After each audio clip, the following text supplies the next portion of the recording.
Hey, I've been talking with the others, and I'd like to get everyone together. To say goodbye. You know, to Andrea.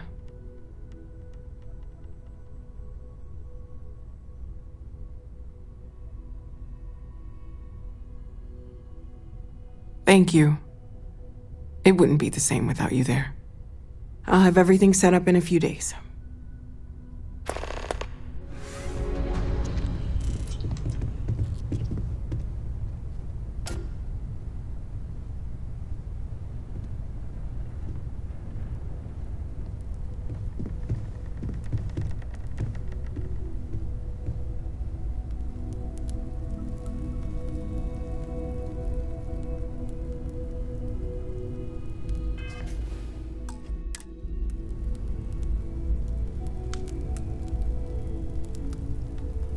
Matteo told us about your pilgrim's voyage. You found it, didn't you? The meaning of unity.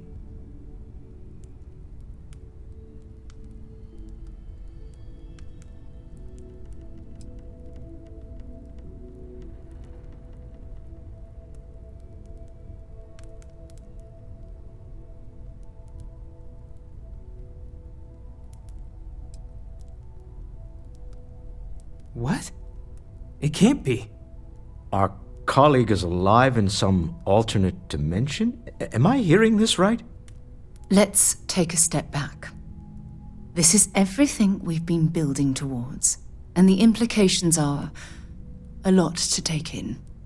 Could you explain the part about multiple universes one more time for everyone? Yes, I wouldn't mind a little more detail.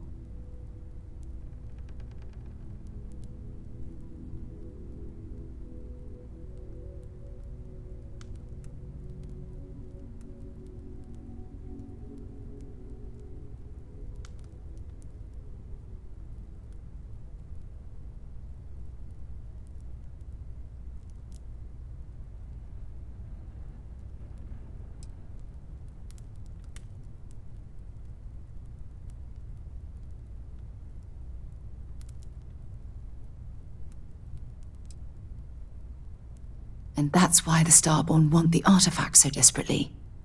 They're the keys to unlocking the infinite. I don't even want to think about the physiological changes you'd need to travel between universes. Plus what it would do to the mind? Enlightenment? Or oblivion? Like the Hunter.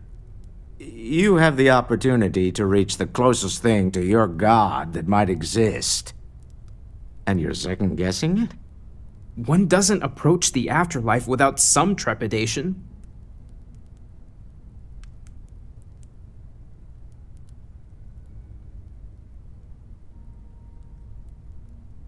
This is kinda awkward. You're right. We have to see the unity for ourselves. I know this has been a lot for everyone to take in, but we finally have answers. Let's make the best of them. Not to make a sharp turn in a grand tale, but I got the eye fixed up. Bruised, but still blinking. Let me know when you're ready to follow up on what it's seen.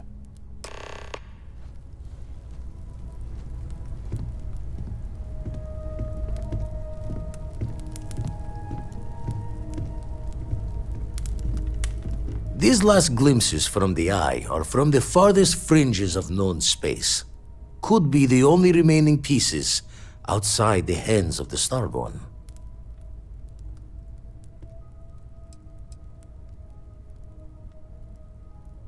Aye.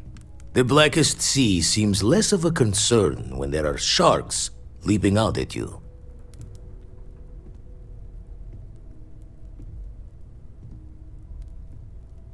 Catch a smile out there.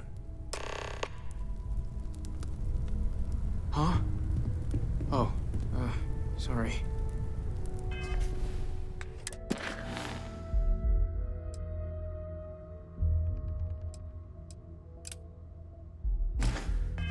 My mind was drifting away there.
You go do what you have to do.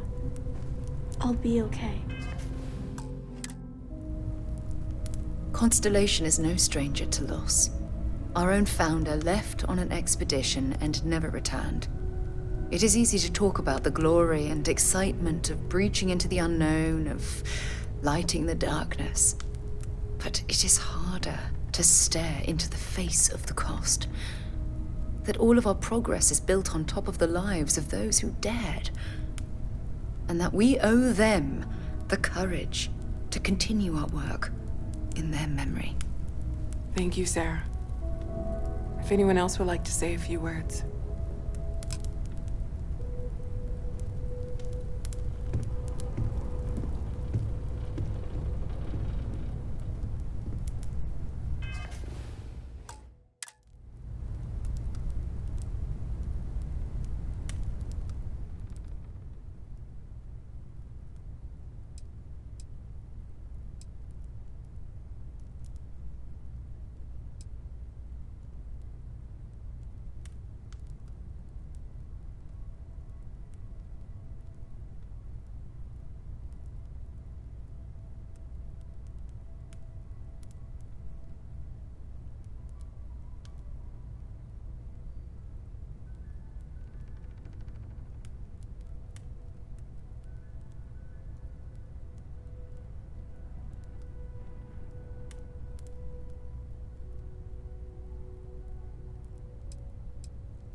Thank you. If anyone else wants to say something.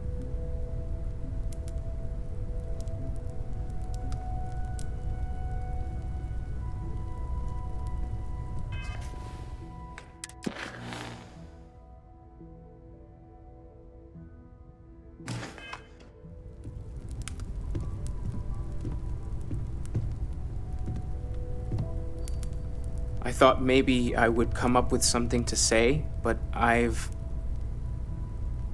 got nothing. So instead, I thought I would quote something that gave me comfort a long time ago. Is God real? The more proper question would be, is reality divine? Existence itself is a mystery which yearns to be uncovered. What is goodness but a comparison to the good? What is existence but a participation in being? For where the diversity of the universe inspires awe and wonder, it exists only in contrast to a simplicity so pure that it may only be understood as primordial and even divine. Our essence is what was imagined by its mind. But what we consider imagining and what we consider mind are in fact so far beyond our understanding that even these metaphors are like the tiny whitecaps on a massive searching sea. There's more, but those are the parts that speak to me the most.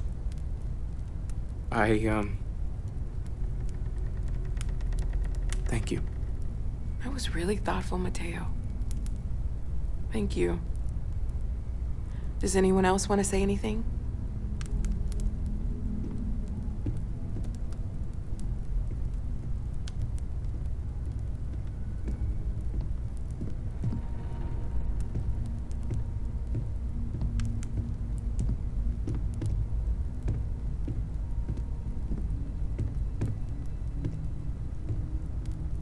I don't often speak about what I believe in. It seems so redundant with how I live. But death is one of those occasions where it's hard not to look inward. Our friend is gone. There's no afterlife or second meetings. No God in heaven that is curating a perfect ending for them. So it's up to us. We are what lives on. If the pain of loss inspires us to greater action, then that is the good that comes from all this. Humanity is what truly creates our world. We are the ones that judge things to be good or evil, joyful or mournful. Let us take responsibility for it.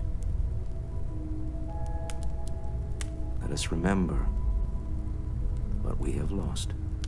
Walter, are you part of the House of Enlightenment? I never knew that. Yes, well, I like to keep some things private.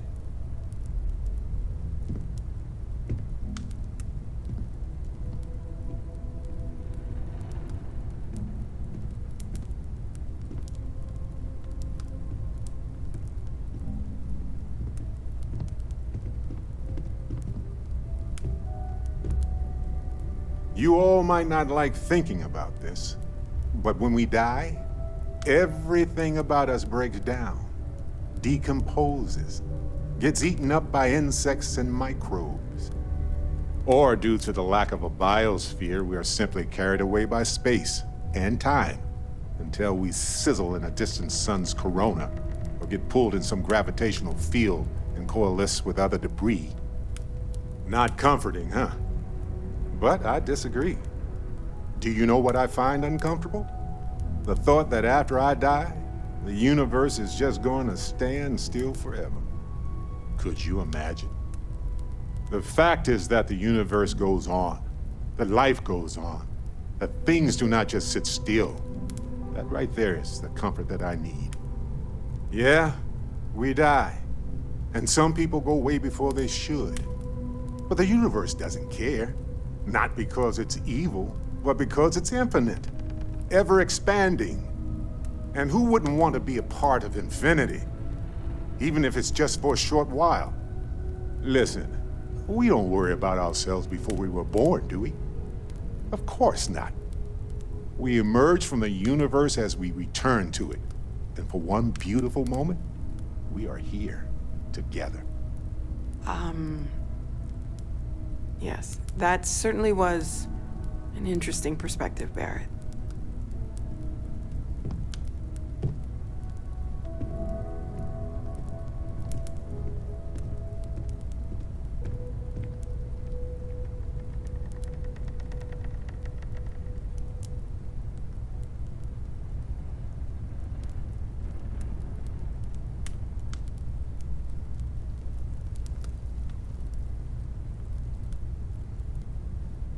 Hey, how are you holding up?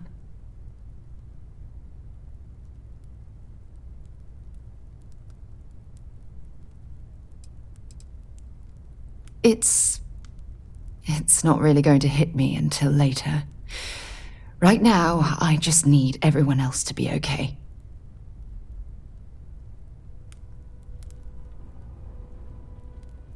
Just don't forget to take time for yourself, okay? Plenty of rooms if you need to sit down and be alone for a while. We'll get through this. It might feel like everything's falling apart, but that's why we need to stick together.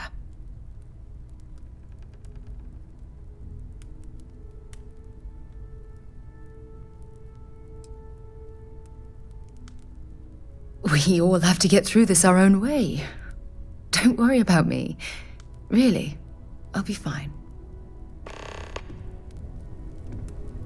We should have a talk. When you have the time, of course. Chat for a bit? Normally, I hate talking to people at funerals, but, well.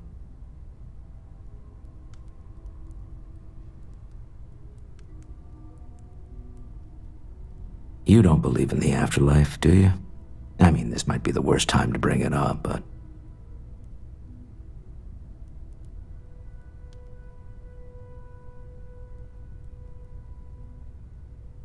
Yes. Won't we all? Well, I've taken up enough of your time.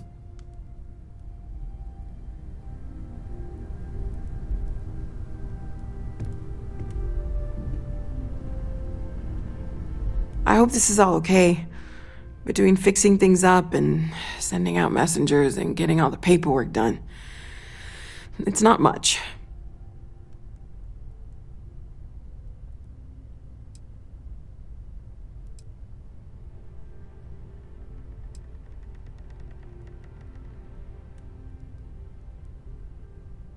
I haven't really been sleeping much.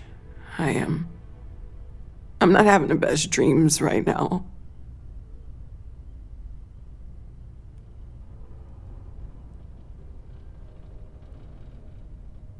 Good.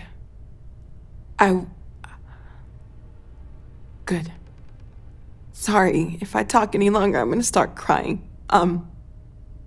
Could you excuse me?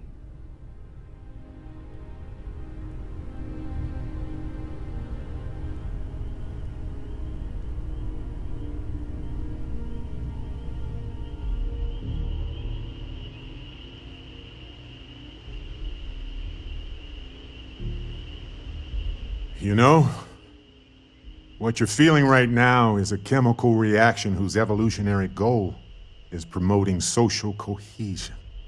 Never seems to work for me. No matter how many times I do this, I feel less attached, not more.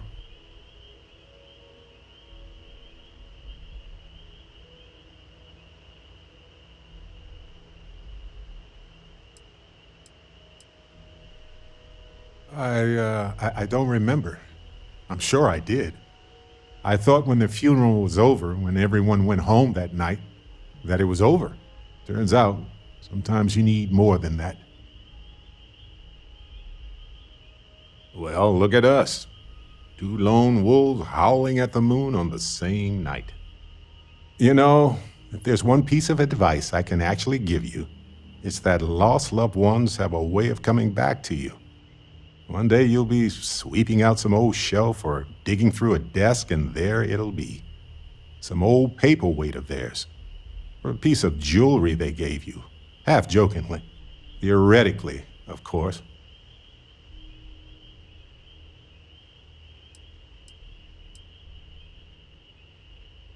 Nope, not even for a moment. Funerals are there to remind survivors that they aren't alone. The dead have already finished their part in our story.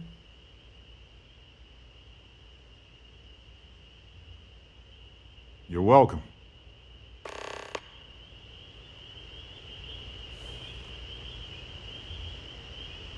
It almost feels wrong to be grieving. Selfish. No amount of tears will bring the dead back.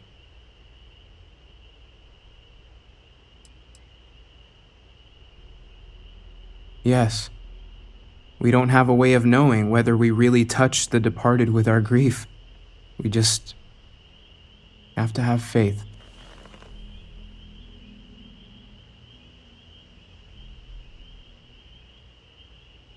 It's just easier to feel guilty, if you'll excuse me.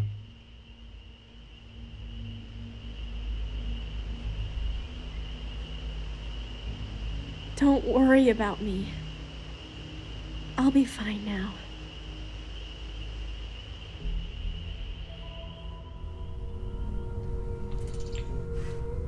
I am told these types of gatherings are a sad vacation. That assumption appears to be correct. No, I don't. I'm programmed to analyze sensory and biometric data so I can cross-reference. But I do not feel as you seem to imply. I appreciate you verifying my analysis, although I am certain my thanks will do little to improve your current psychological trauma. If you would like, though, I can add some consoling language to my programming.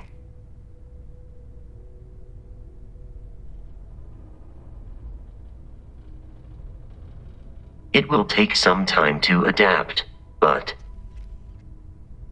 it will be okay. How was that?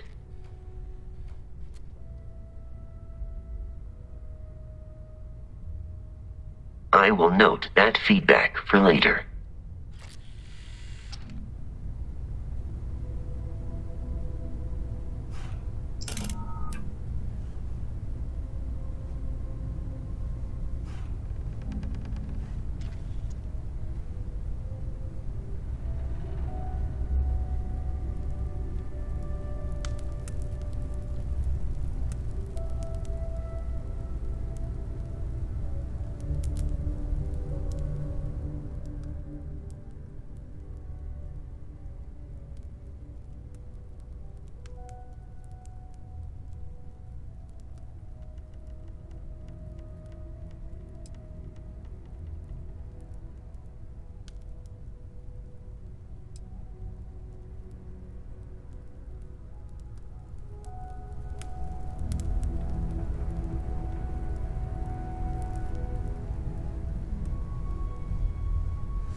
Hi.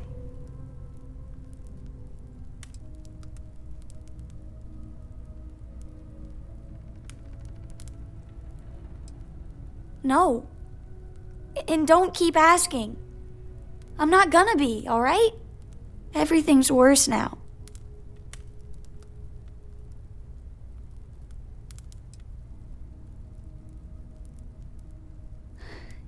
Is talking supposed to make us all feel better?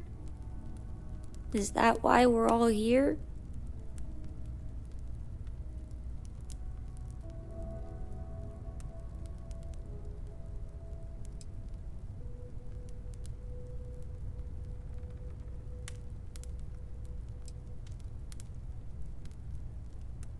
It's just... it doesn't change anything, does it?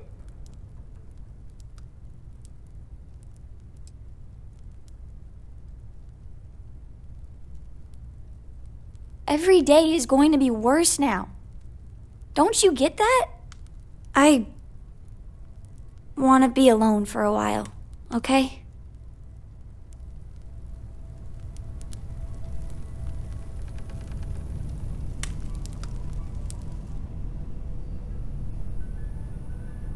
Is it quieter in the lodge, or is it just me?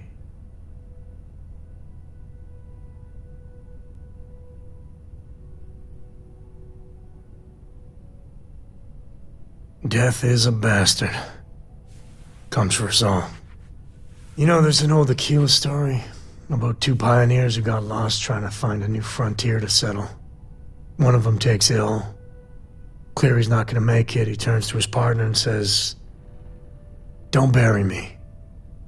Let the ground take what it's due. I'd rather be a ghost chasing after you than walk through the pearly gates knowing an eternity of loneliness until you get there." Sad story, huh?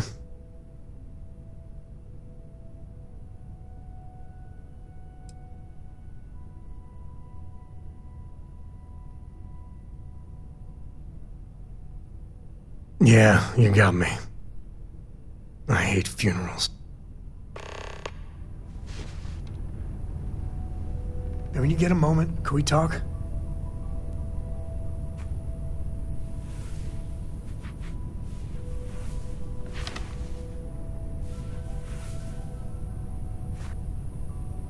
Drink?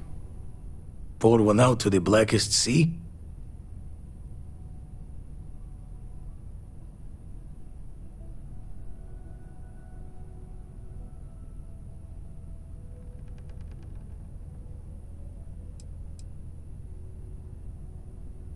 Two old friends. May their ghosts go past the edges of space, to the great beyond.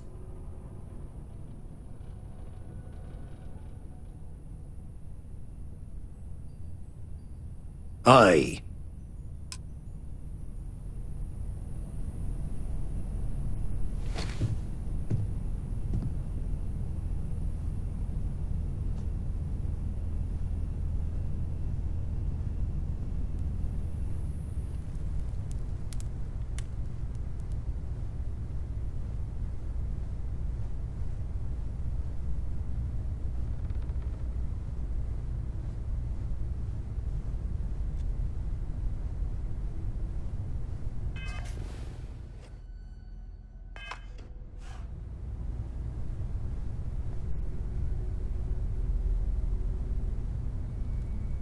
A loss is always hard. Constellation will get through this together. Like always. Take care of yourself.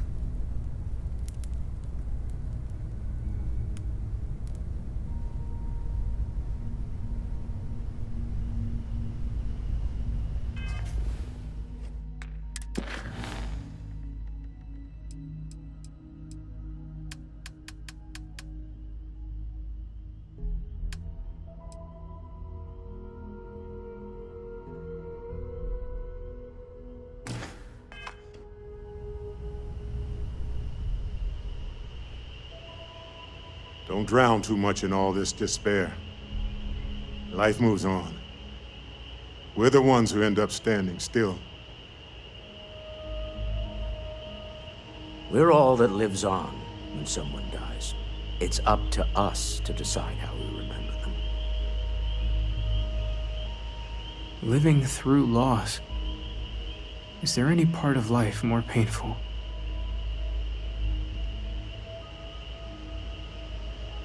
You go do what you have to do. I'll be okay.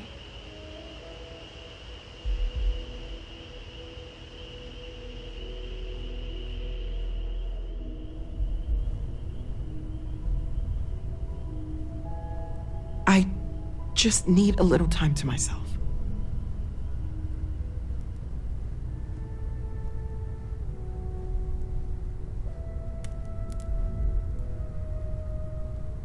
I'll be fine. Don't worry about me.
Never mind.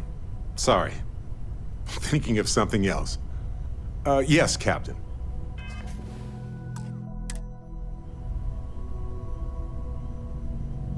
This is amazing! The unity, the multiverse, this is everything, and more, literally.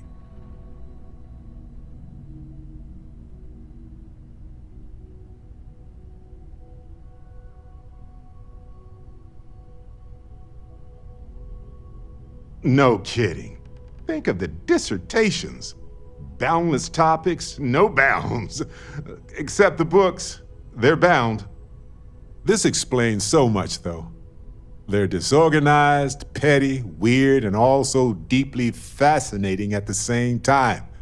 Because they are just people. We never rule that out, but it feels so good to know we weren't fighting against robot alien ghost gods or something.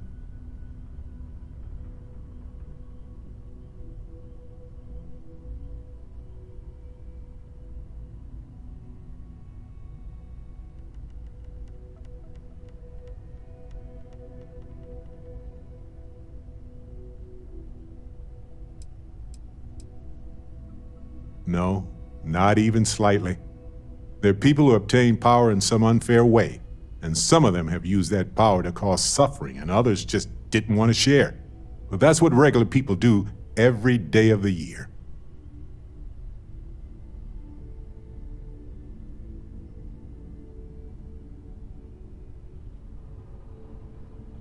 True. We need to approach this critically and carefully.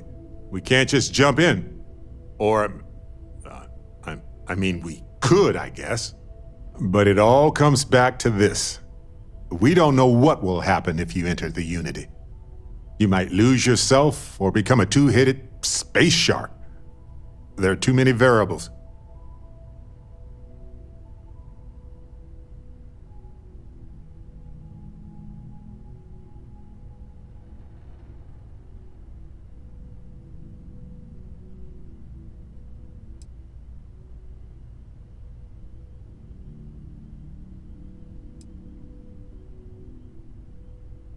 It crossed my mind, but everybody has lost somebody, and most of us have lost many more. It can't be the deciding factor here right now. It's more of a possible benefit. Of course, at the end of the day, it's your choice. But I will say this. Our entire purpose in Constellation is to explore. Why would we stop now?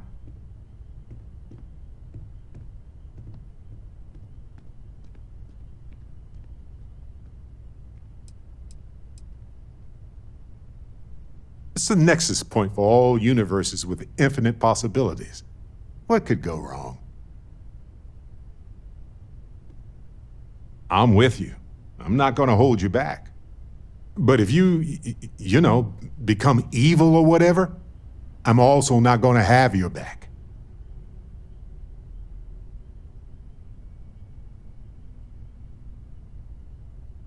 Anytime. The possibility of turning evil aside, I appreciate you taking the lead on this. You're guiding Constellation to new frontiers, new discoveries, and we should all follow your example. On that note, there's something else I'd like to discuss with you, if you have time. It's not on the scale of entering the Unity, but it is tangentially related.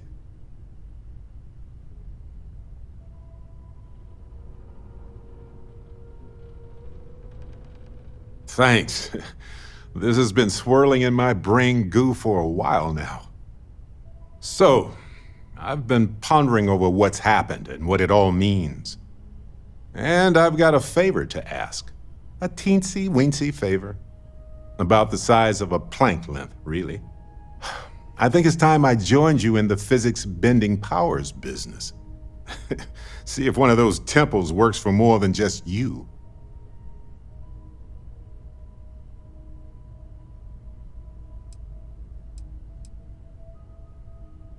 What, you think you're the only one who can walk around in a cape and tights? Granted, it's just a theory, but I venture anyone who experiences visions from touching an artifact is now connected to them. You got a vision, I got a vision.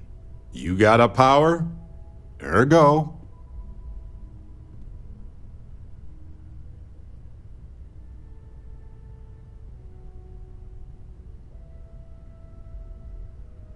Marvelous.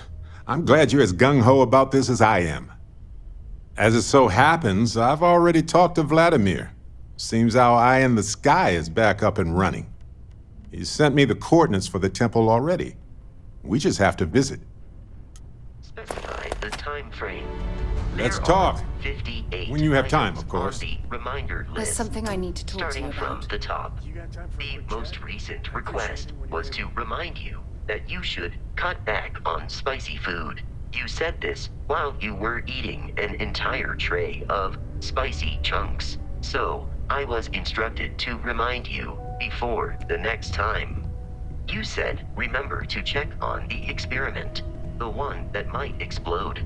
You showed me a picture of a planet with multiple trajectories associated with orbiting bodies. You said this planet might hold the key to understanding the nature of Barrett.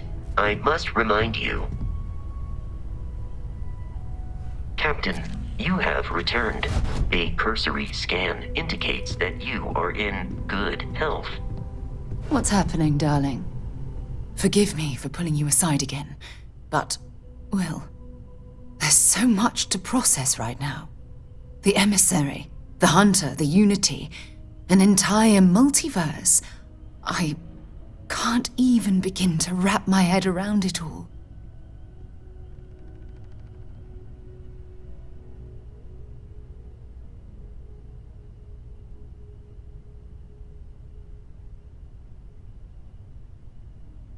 I don't know where to begin.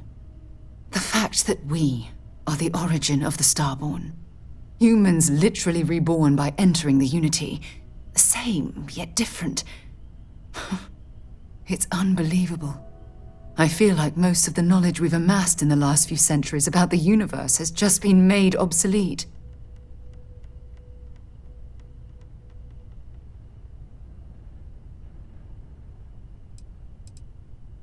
Oh, goodness. Almost every facet of science. Astrophysics, physiology, evolutionism, grav theory, the list goes on and on. There are areas of study that will need to change, and some basic rules of science that will need to be completely blown up and reinvented.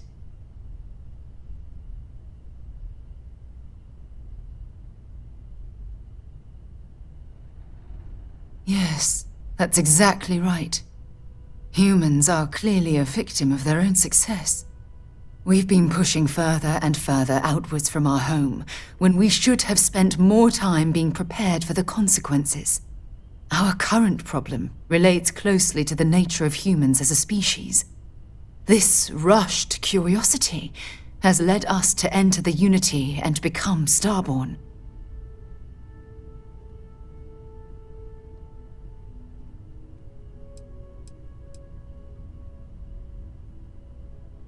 It certainly is. Without curiosity, our motivation to explore would vanish. But in this case, there's a difference between exploring the cosmos and blindly entering the unknown without being prepared for the consequences.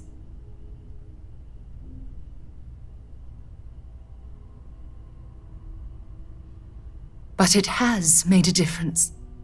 Here we are, caught in the middle of some sort of needlessly violent crusade between the hunter and the emissary. You'd think that a technologically advanced society would have evolved past petty squabbling over something like the artifacts. It almost makes me wonder if entering the Unity has done them more harm than good.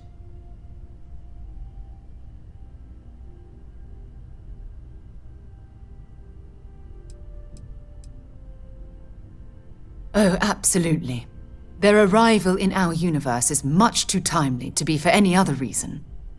It's also clear that the need to collect these artifacts are an obsession for them, almost bordering on an addiction. That leads me to wonder what the Unity has done to their minds and their souls.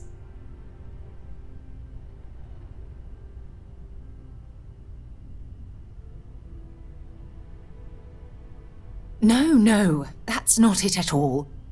When you pass into whatever lies beyond, we don't know what will become of you. Will you remember your life as you knew it?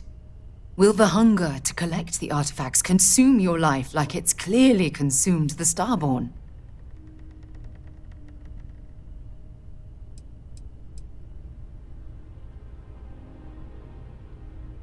Of course not.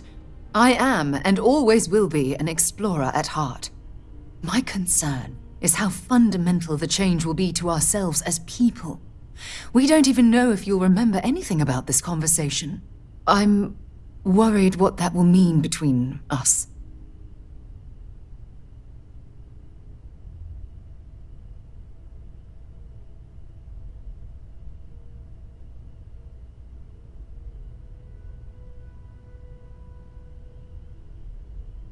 I'm just as curious to find out what's on the other side as well. But that's not the point. As the chair of Constellation, I want all of us to have this opportunity to explore the Unity. It would be the pinnacle exploration of our lives. However, after we enter the Unity, we'll likely evolve. You and I, as we stand here right now, will essentially cease to exist. The honest truth is that, well, you're the love of my life, and I can't bear to lose you.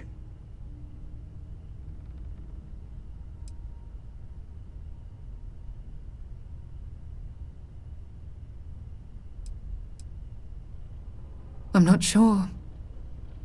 I'm guessing based on what we've learned.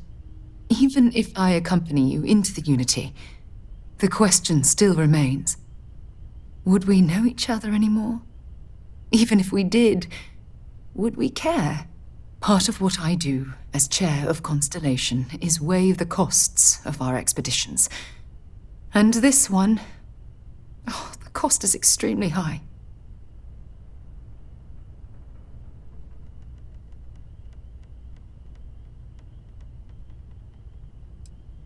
I do love you. That's why this decision is tearing me apart.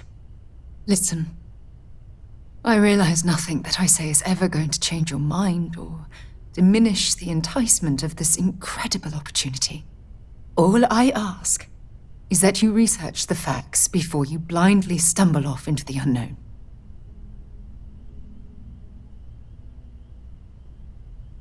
Thank you. Well, I suppose I've ruined the moment again, haven't I? I'm getting quite good at that lately. I'll let you get back to whatever you were doing. Just think what we discussed. I know I will.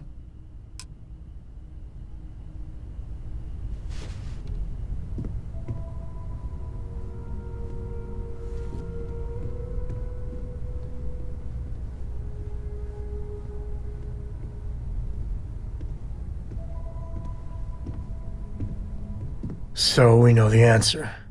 Who are the Starborn? Well, we are. We're some cracked mirror version of ourselves. The whole thing seems unreal. You've been an invaluable asset to the group, Noel. Just wanted to make sure you didn't regret it. It's not always easy, but I just remind myself that if it weren't for you and for Doesn't it? conversation, I'd have... I was hoping the Starborn were somehow so advanced that their concerns were cosmic, significant.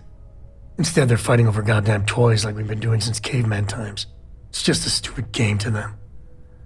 And all our deaths and suffering, not relevant.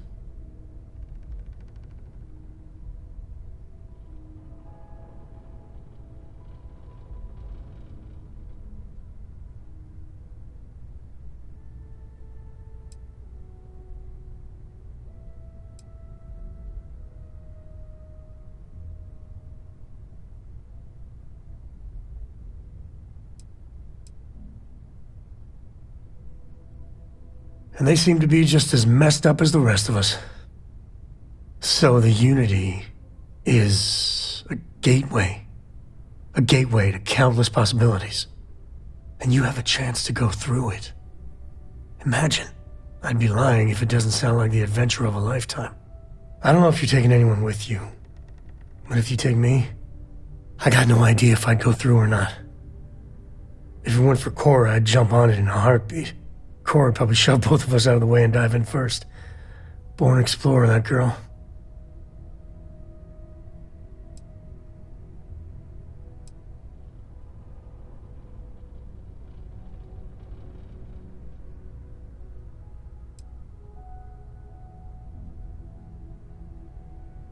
A decision like that? Good luck getting to sleep tonight. I know it's your decision who to work with. But you gotta remember that the Hunter murdered our friend. Sure, the emissary may be a version of Andreja, but she's not our Andreja. But that doesn't make what the Hunter did right. Not by a long shot. If the Starborn are party crashers from different universes, I'd side with the one that's not willing to murder innocents to win.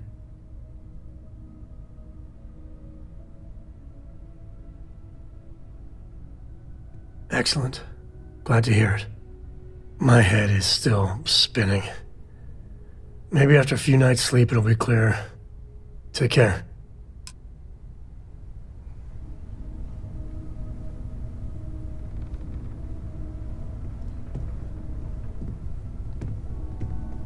Hey, so I'm really enjoying our time together. Thought you should know. It's been a long time since I worked with someone so closely. I didn't realize how much I missed it. And you haven't stopped me from looking into this stuff with Irvin either. So, thank you.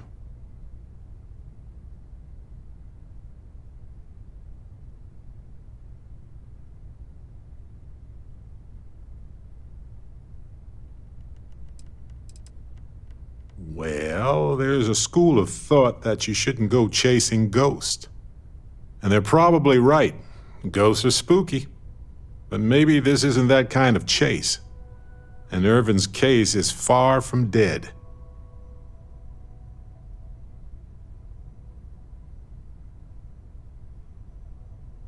See, that's what makes you a good captain in my book. You're supportive. On that note, I do have some news about Irvin's case. So, I wanted to let you know that I heard back from my contact, and I think you'll want to hear this. They sent me a copy of some public records. It's interesting. There was a claim filed against Irvin, accusing him of damaging their investments. Looks like Irvin didn't even enter a plea.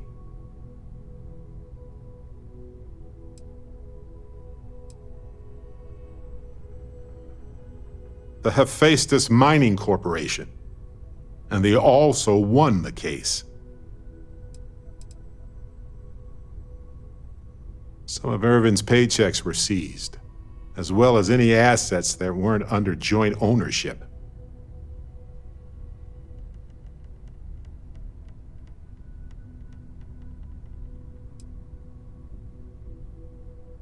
Well, if it was Irvin, I do want to understand that, because I just can't believe it. Anyway, this mining corporation, Hephaestus, sued Irvin, claiming he irreparably damaged their mine. They said he killed the apex predators in the area around the mine, which led to herd creatures overeating the grasses. That caused the soils to release too many gases too fast, which cost Hephaestus a ton of money.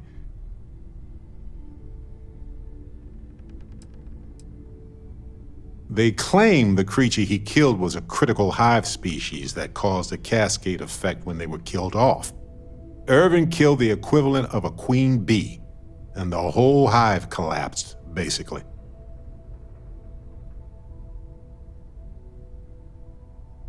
The explanation is sound, but why would Irvin do that? He wouldn't. So anyway, according to the court documents, there was a witness for the defense, who was a no-show too. Then Hephaestus won by default.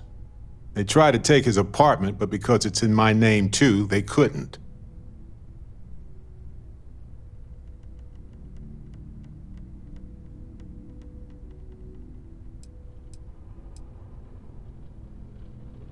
They withdrew their testimony the morning of the trial.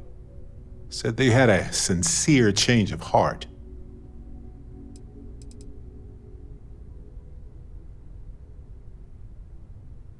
Yes, they plan to stay in the same system for a while. I didn't know he bought it. Must have been a better deal than renting for the time he was there.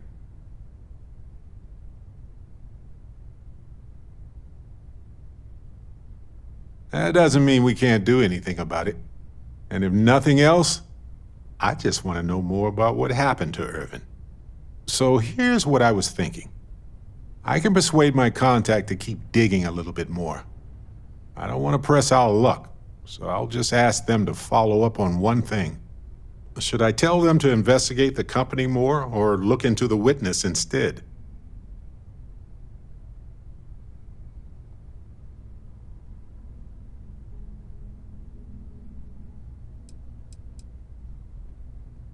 I wonder what his real reason was for retracting his testimony. Did he report anything to security? I just want to know why they picked Irvin. Why did they set him up?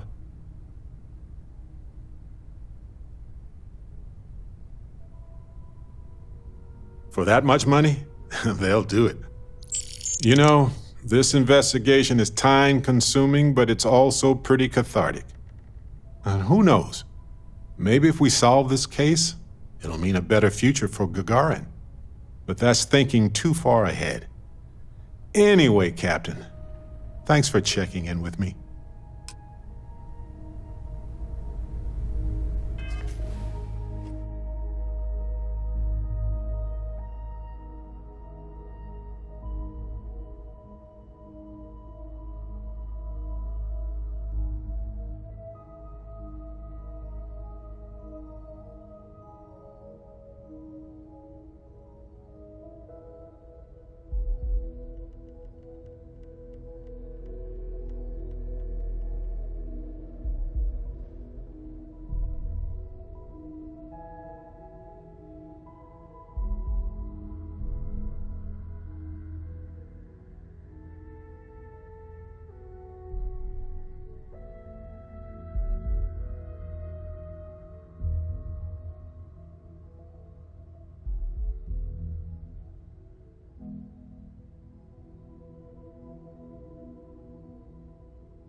By the way, Captain, Sergeant Yumi was looking for you. Sounds like he's got more work.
I heard Neon is a pretty fun place. It's not as bad as... SSNN is doing what it can. It's just that people are hard to reach these days.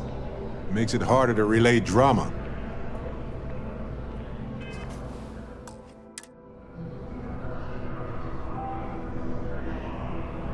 If you've seen something interesting, let me know. If it pans out into a full story, you'll be compensated. Welcome to SSNN, where the news never sleeps. If you're part of the David Barron fan club, try not to inflate his ego too much. He's liable to burst.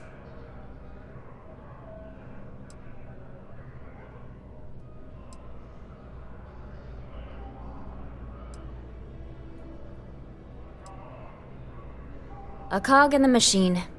If you mean literally, Nadia Mufaz, head researcher of the office. So if we got any facts wrong, I'm the one who files your complaint into the shredder. We spend hundreds of hours digging into stories, sorting the lies from the damned lies. Then David performs a 2-minute segment and wins an award. Who'd have a problem with that?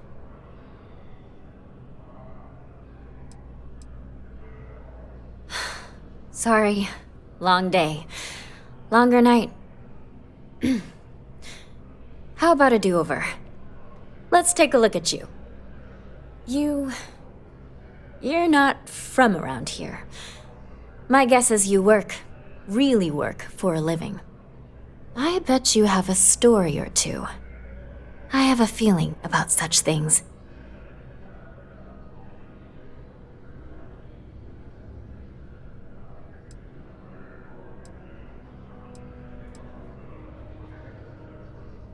Tommy? Tommy did something useful? So you must be the captain of the... Frontier? Rumor is there was a firefight at a mining installation. I'm interested only in primary sources. So things you've seen and or done that are newsworthy. No hearsay. So, what do you got for me?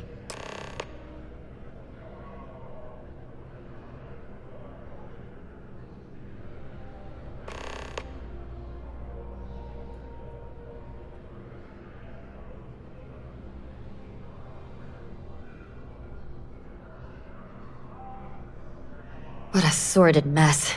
We've got some other sources we've been interviewing, but I'd love to get your take on the record. So there was a mercenary company, the First, and they were involved in taking farmlands from Freestar Collective families. Extortion, death threats, murder, all of it. Is that right?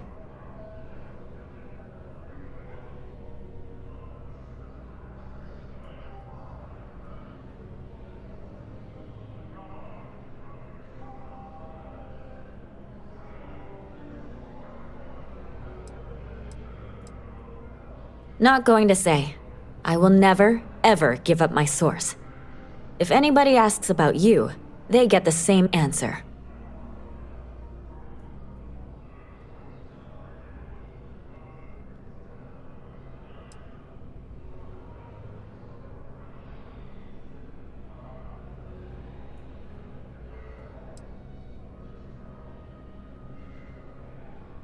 I genuinely don't know how people like that can live with themselves. So all of that? Terrible. But Ron Hope, the Ron Hope, was involved with it at the highest level. All of that suffering was a plot to save Hope Tech from going under using the side effects of a fertilizer he developed. Let me be blunt. The other sources say you killed Ron Hope. Is that correct?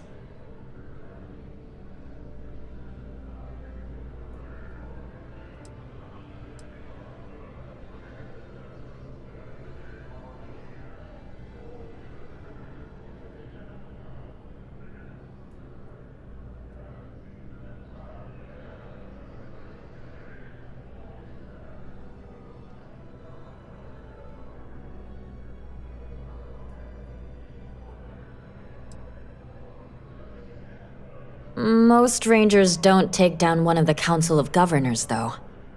After all of that, the future of Hope Tech is an open question. Their stock has already taken a beating. Not sure if it's going to go into freefall. Any comment?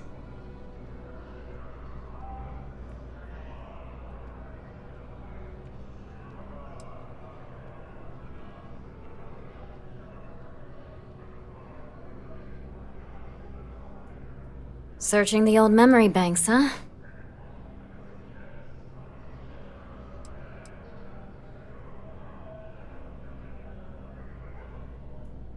For what it's worth, I'm rooting for them too.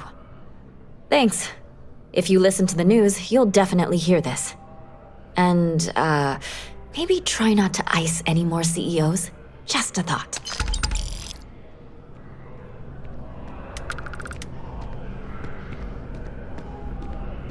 You talk and get paid, I spread the news. It's a classic win-win.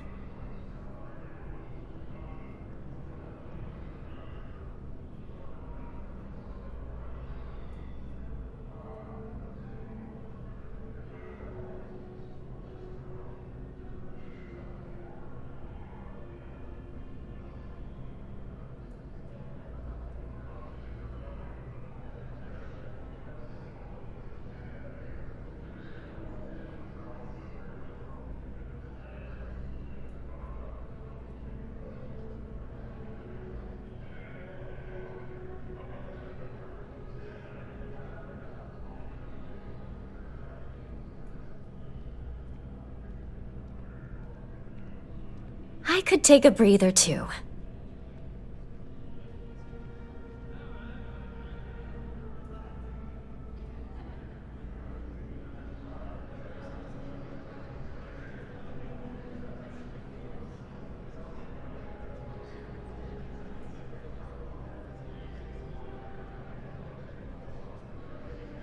Really? To say you have my undivided attention is an understatement. A lot of people were there. The accounts we've got were chaotic. What was your role in that?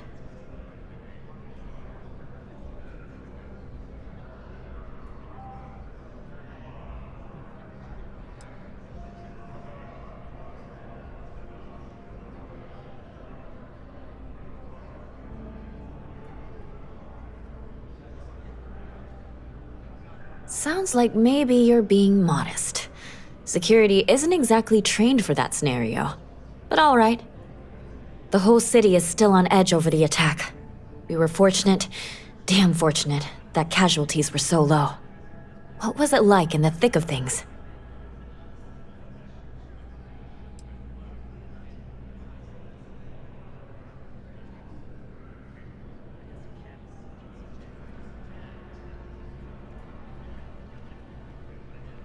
Pure instinct, huh?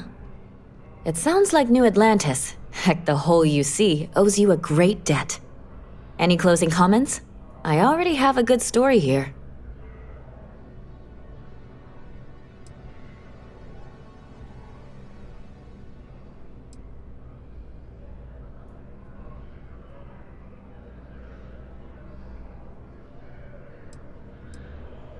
That's a mouthful. A thankful you guys are around mouthful. Hey, Constellation? From all of us that live here, thanks. We use the word hero a lot in news, but you really are one.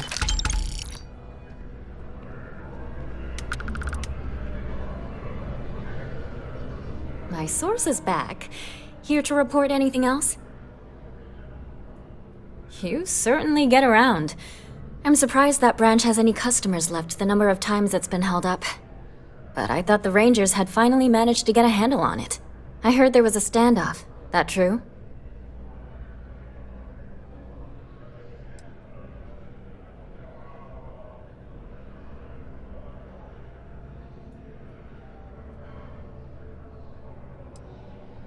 I'd say I'm surprised, but this is my total lack of surprise face. What happened to the robbers?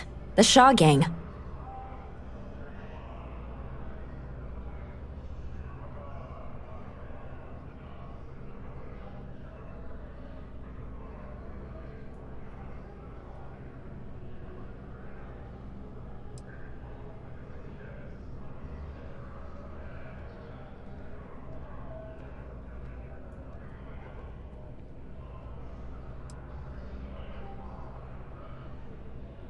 You did what?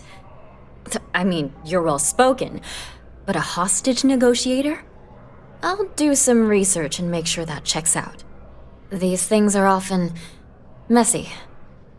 Any customers or Galbank staff get hurt?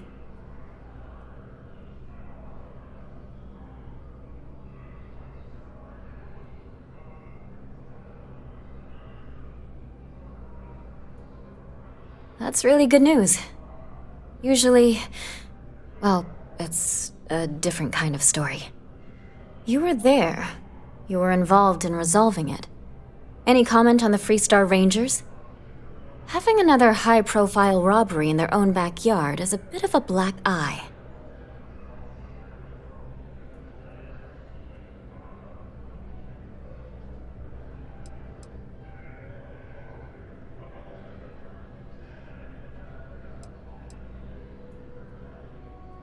Huh.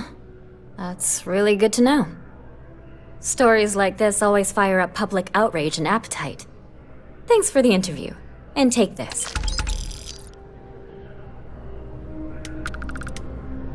If you have a new story for me, I'm very happy to pay your fee. I already interviewed an ex-pirate about the robbery, but she was as reliable as good coffee around here. So you were there when it went down? What were you doing there?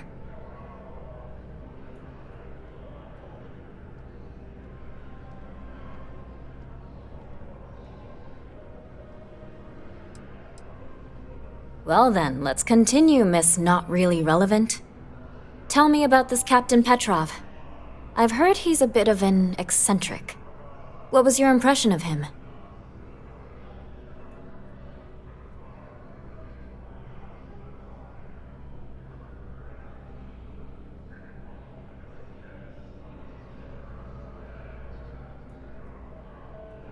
I would have loved to have seen it. I'm sure it would make a good story right there.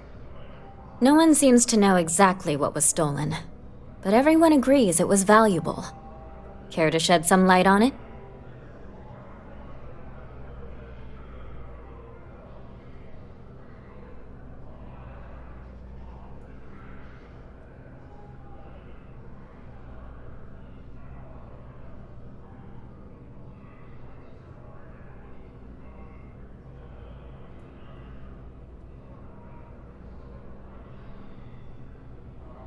I don't blame you. Last question. About, and I'm quoting, a zoo gone wild. The other source swore up and down that alien creatures got out of their cages and went on a rampage. Please, please, please tell me she was telling the truth.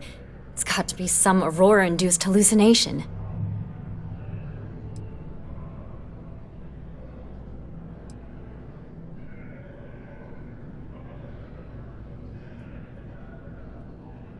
You mean besides the ratings?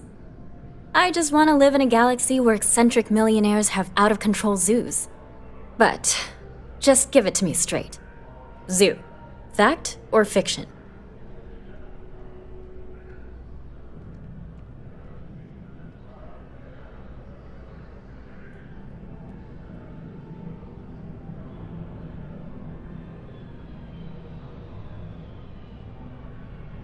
Some days, it is worth it to get out of bed. I love it. This is just a plain old good story. Check the newsfeed for it later. And here's your payment.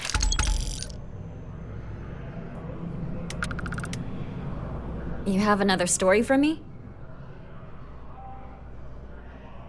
Looks like some Crimson Fleet brainiac figured out it's easier to hit stationary targets than dogfighting in the field.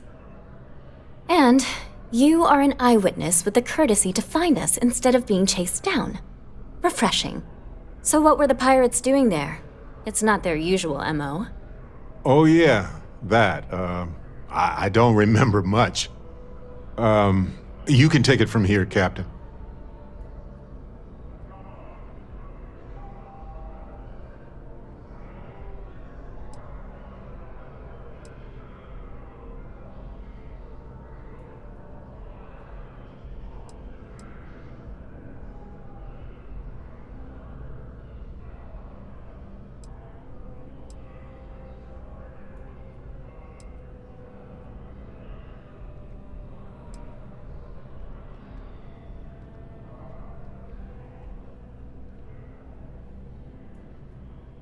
Bad blood between the fabled Constellation and the Crimson Fleet? Has all the markings of what we in the SSNN call a story. So what's your role in all this? Part of a tour group?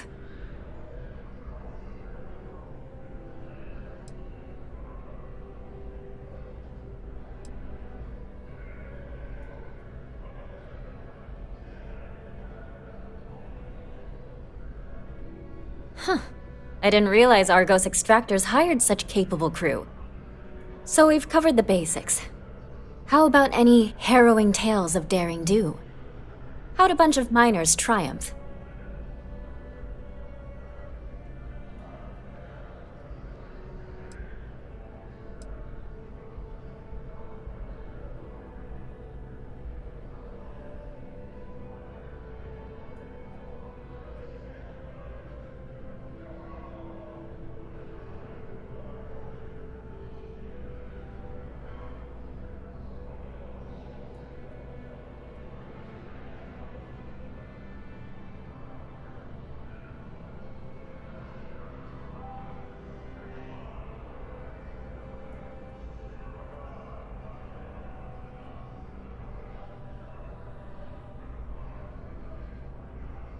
You're really unusual.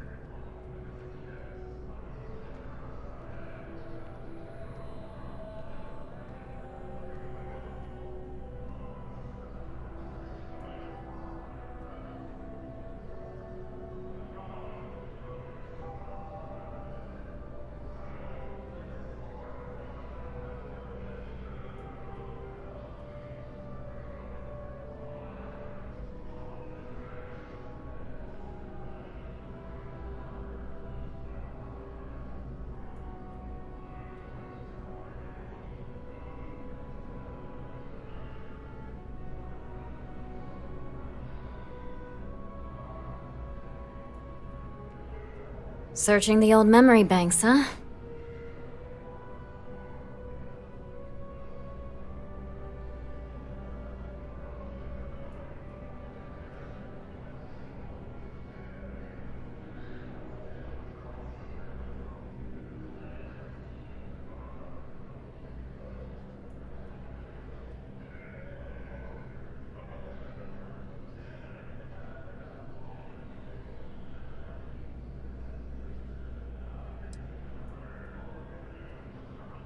How heartwarming.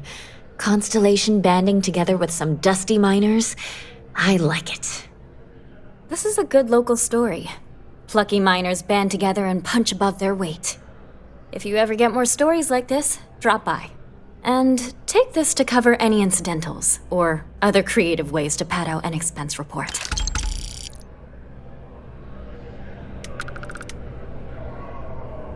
You have that look in your eye. What's the scoop?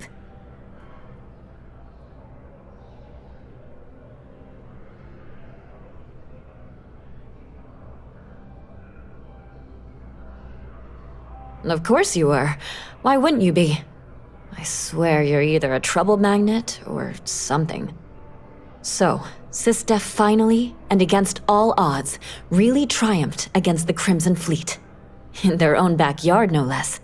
How were you involved?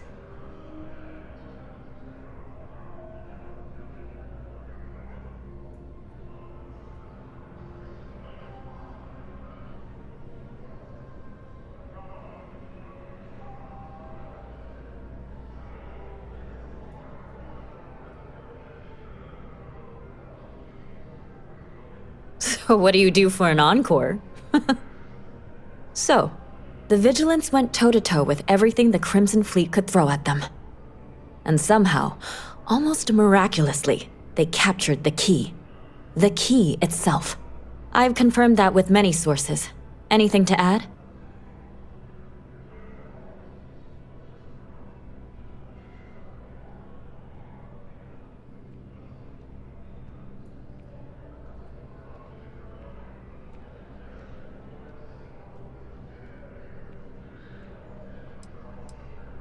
Oh, so the standard happy to be part of the team boilerplate.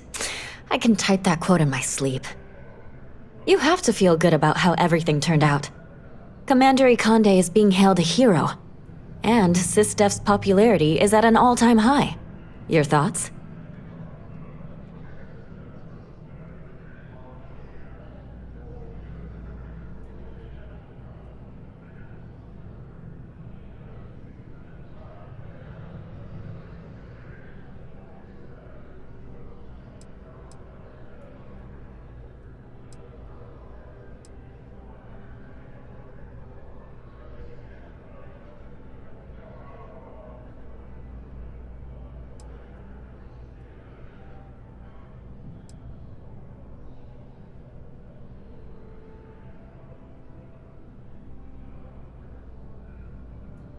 The UC did kind of spawn this monster. And like you said, it might finally be dealt with. And that's all I need. You really do lead an extraordinary life. And as a, well, possibly embarrassing personal note, thank God for you. When you first walked into my office, I had no idea you would be at the center of so much. And I get the feeling you're not sharing everything.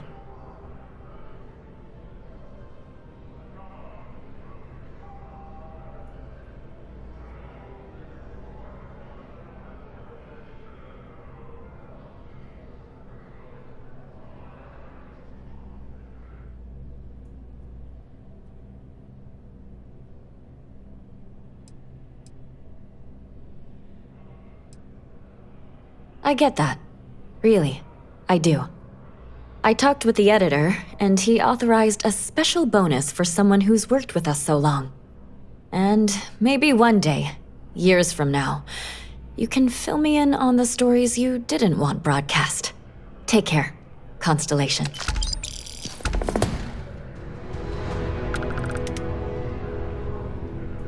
Your stories are a big hit. You lead a, well, an amazing life. I'm working on an investigative piece about some of the businesses in the well right now. Trying to get a handle on how things are in that part of the city. I'm not sure the story will get off the ground, though. I asked the higher-ups if I could go down there for some interviews, but they said it's too dangerous. They'd probably be all for it if David asked.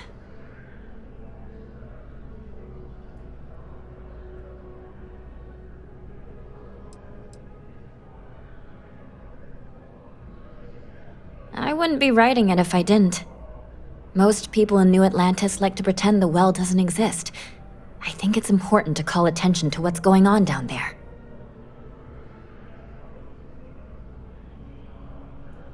Would you really? I'd owe you big time if you did. You've been a huge help on my other stories. I'm sure you'd do great.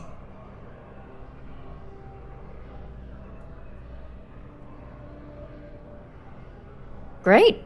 I had 3 interviewees in mind. Teresa Mason, the owner of Kay's House, Henrik Zoran at Apex Electronics, and Nurse O'Shea from the Med Bay. You don't need to ask too many tough questions. I just want to read on how their businesses are doing, and how things are in the well. I really can't thank you enough. If you have a new story for me, I'm very happy to pay your fee. We're short-staffed, overworked, and trying to report on a million things at once. Not to mention there's a constant battle with the powers that be to maintain our journalistic principles. So, things are just swell. Dear Lord, everyone wants to know about Baron. He's a smart guy. He cares about what he's reporting.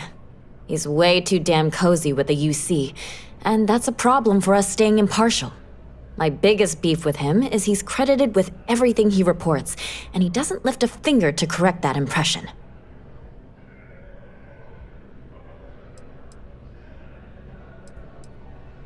Next time, then.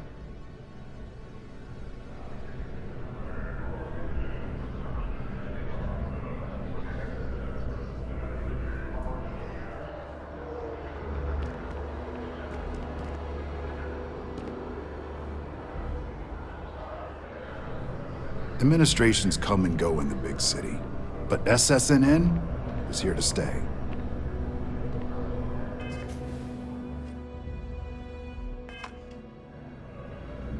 We're close to the action here in New Atlantis. Prime position to report on the big stories that affect the United Colonies.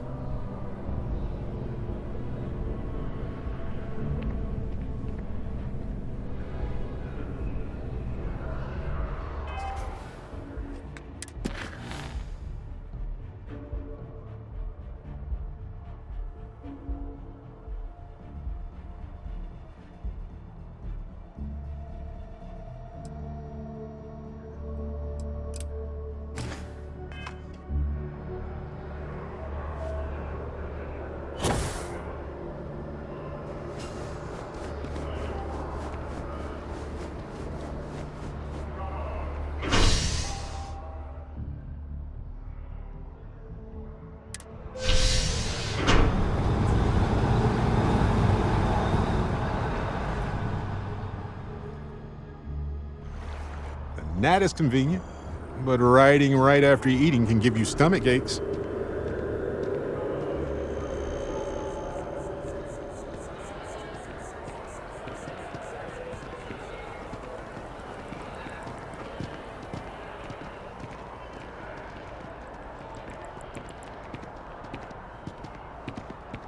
I know your type. A freewheeling space ace. Must be nice.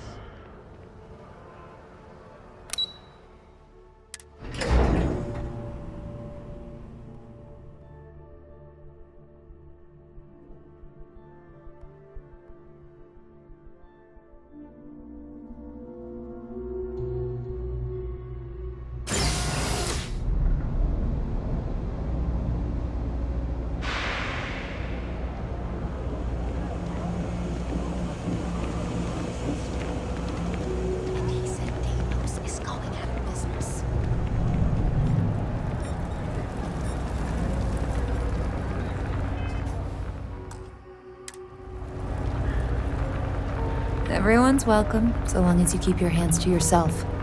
Understand? No, cousin. No shortage of hungry mouths to feed around here. Keeps us on our toes. Nothing else? Absolutely. I'm sure my mom would be proud to have the place featured in an article. What's up?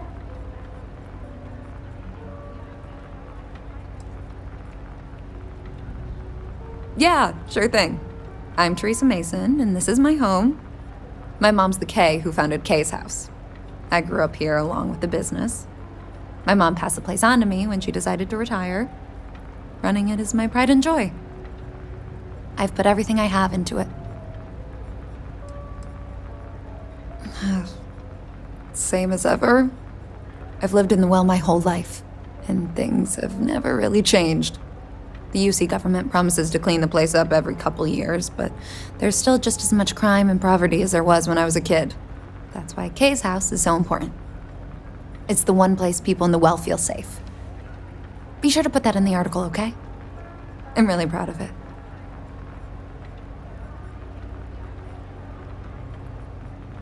Business is steady, as usual. We don't tolerate violence or disrespect, so a lot of folks like to spend time here. The only thing that's worrying me is a new group of customers I've seen hanging around lately. They've been watching the UC surplus store pretty closely. I have a bad feeling they might be planning something. Kay's house has a reputation as a safe place. I don't want to be associated with that kind of thing.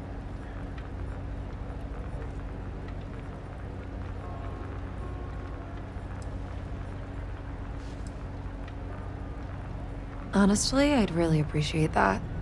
I'd feel terrible if something happened and I hadn't done anything to try to stop it. Why don't you come by when you have some spare time? And we'll talk it out.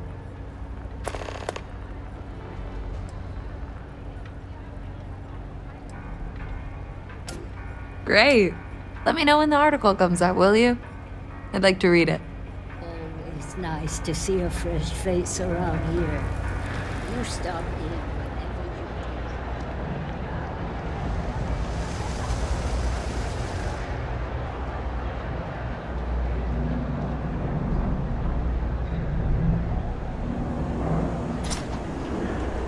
Jake's is a good place to meet contacts. He's got the right amount of booze and the right amount of schmooze.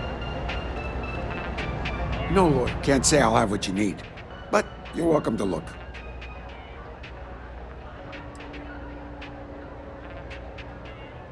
A reporter? Fine, but I'm only talking basics. I don't like people snooping around my business.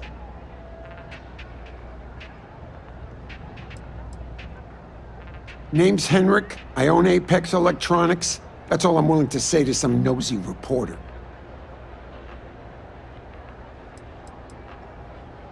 How the hell do you think? Life's a mess down here. I'm not holding my breath for it to get any better.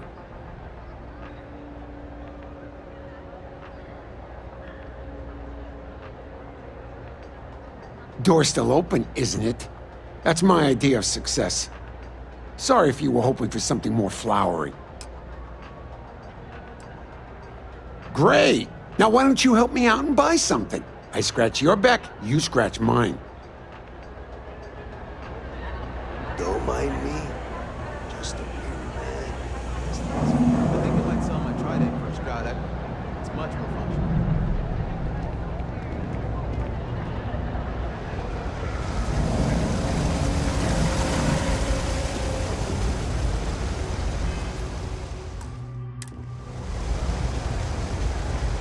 I've got limited resources. I try not to turn anyone away. We're doing the best we can here.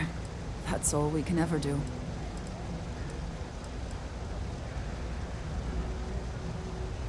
A journalist? That's a surprise. Most people don't think anything that goes on in the well is worth writing about. I'd be happy to help if I can. Sure, if you'd like. My name's Talia. I was born and raised right here in the well. I've been the nurse here at the med bay for over a decade now. Once upon a time, I was a combat medic for the UC Navy. When the colony war ended, I came back to the well to put my skills to use for the people here. Things are always the same in the well. Violent and dangerous. I swear I treat more injuries here than I did when I was a Navy medic.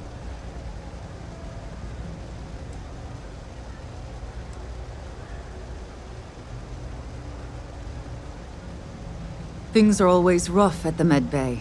I'm the closest thing to a doctor that the well has, and I can't treat everyone. The last few weeks have been especially bad. There's some kind of infection going around, and a lot of kids down here are catching it. It just breaks my heart to see. Oh, you're sweet to offer. There might be something you can do, if you're willing. Let's chat again when you have some time to spare, all right?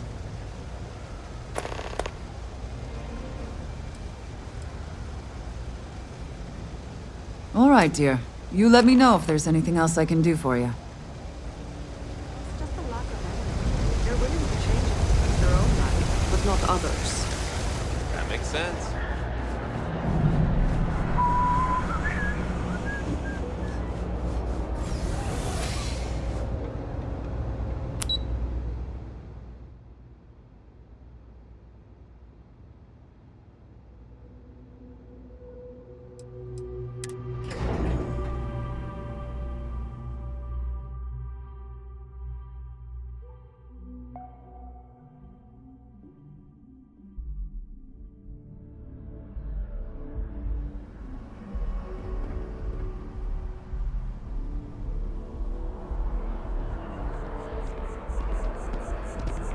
Yeah, my mother wanted me to be a doctor.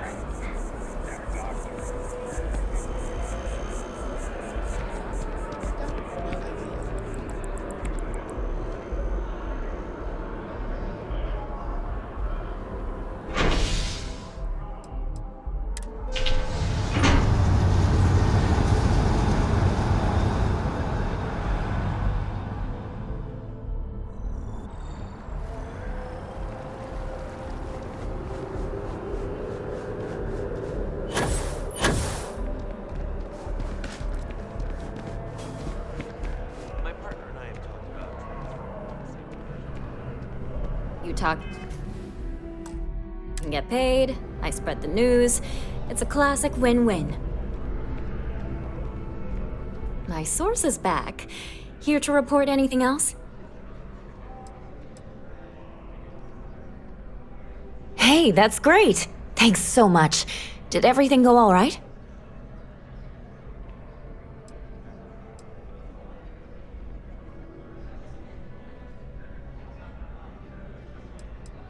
Glad to hear it. I'm looking forward to reading through your notes. I can't thank you enough for helping me out. I'll send you a copy of the story if it gets published. There's nothing like seeing your name in print.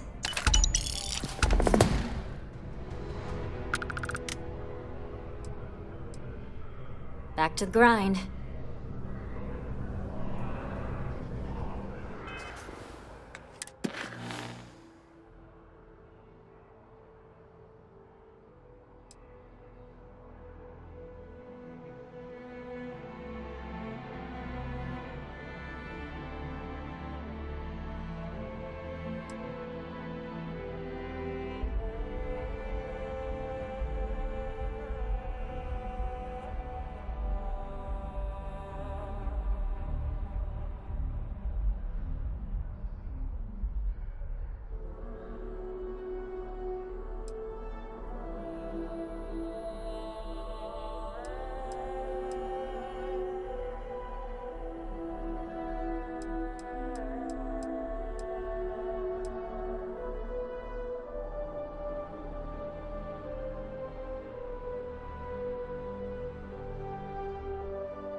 What's the name of that guy? The contact for the job. Don't look at me. I haven't got a clue.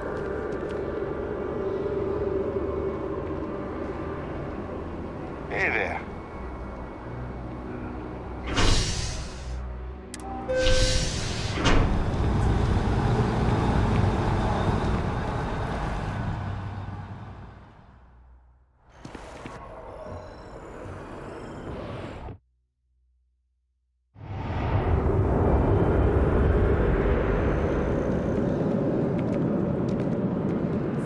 Is doing some really exciting things.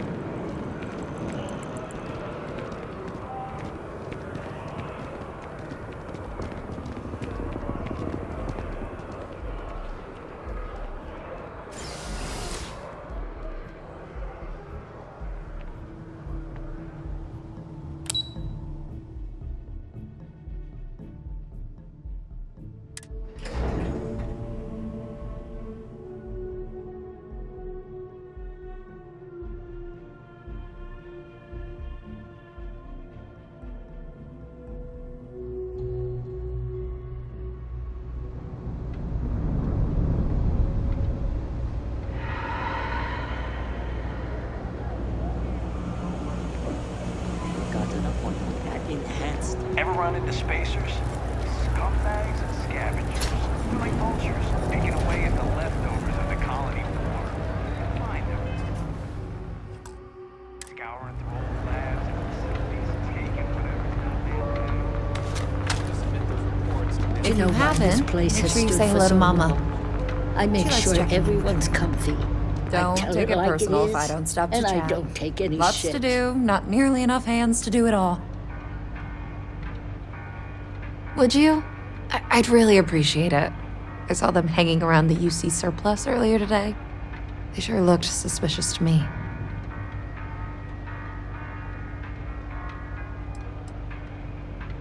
They've been coming here regularly for the last couple weeks, and all they do is sit on the balcony and watch the UC surplus.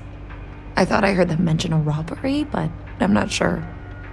They seem to know I'm onto them, so they stop talking about it when I'm around.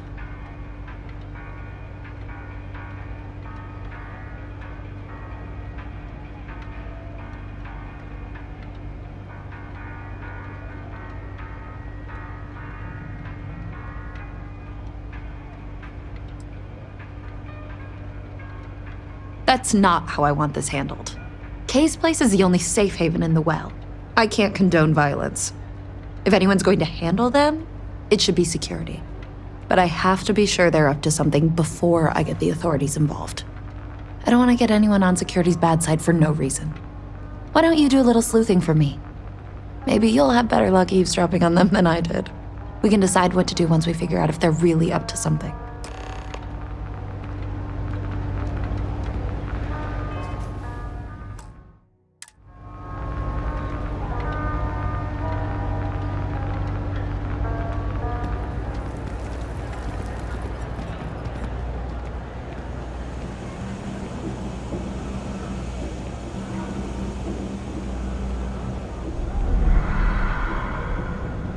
I don't know, Isaac. Seems like a tough joint to crack.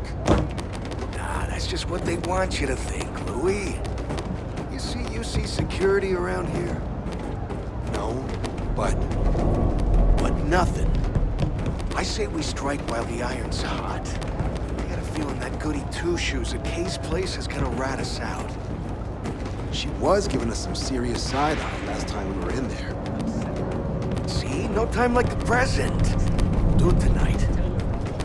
We'll be fine, trust me. We'll be in and out in time to make last call at Jake's. If we pull this off, we'll be swimming in credits. That's a pretty big gift. Hopefully we find something better soon.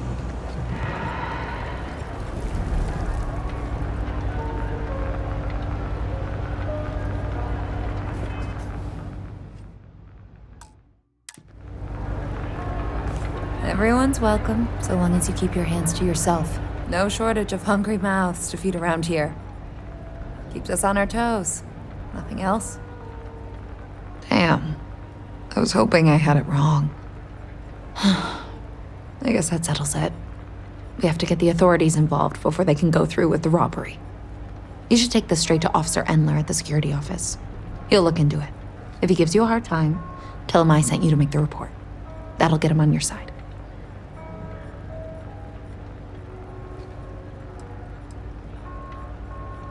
Head out the door and turn left. It's all the way at the end of the street. You can't miss it.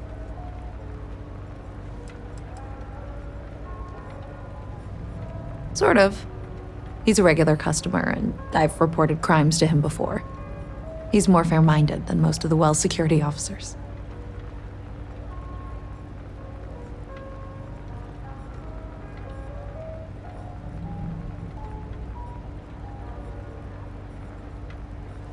Thanks. Let me know when you've made the report, okay?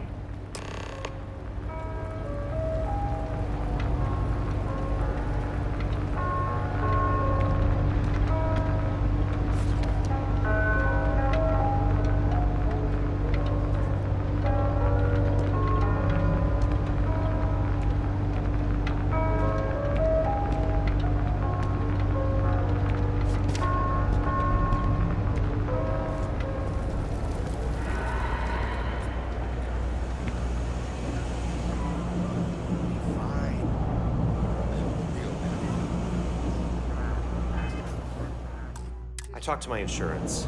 They said they don't cover that kind of damage. Is that true? Something I can help you with? Whew.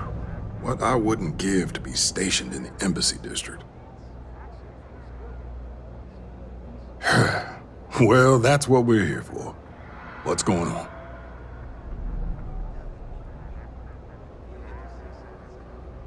The UC surplus. You sure about that? It's been a long time since someone was stupid enough to rob that place.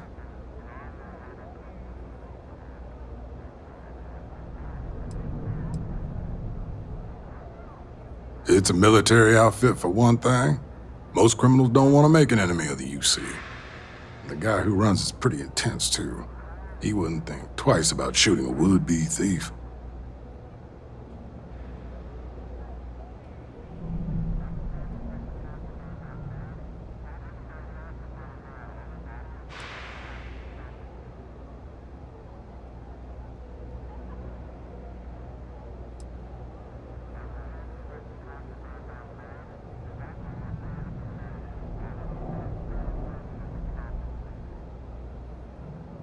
That's so.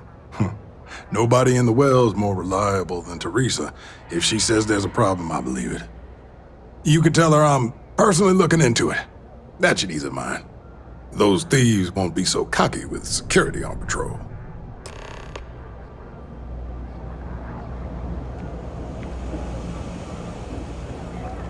You're in the Vanguard, right? Hey, thanks for your service. If you haven't, make sure you say hello to Mama. She likes checking in with everyone. That was quick. How'd things go with Officer Endler?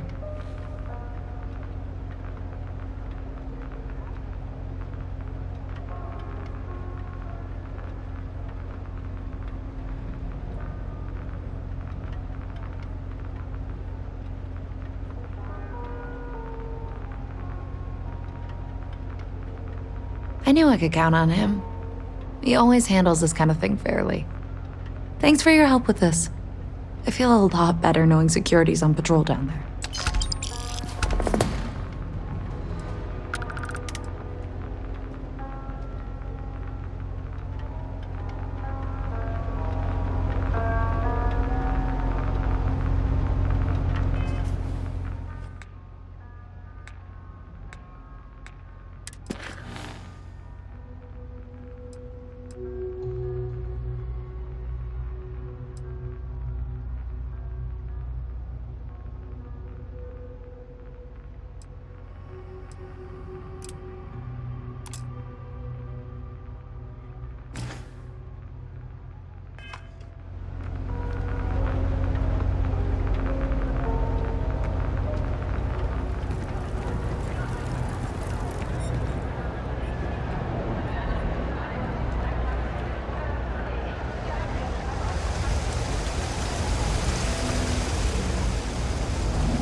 Three gunshots this week alone.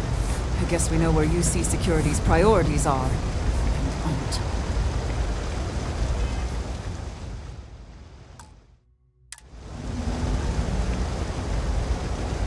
If you need patching up, we'll see what we can do.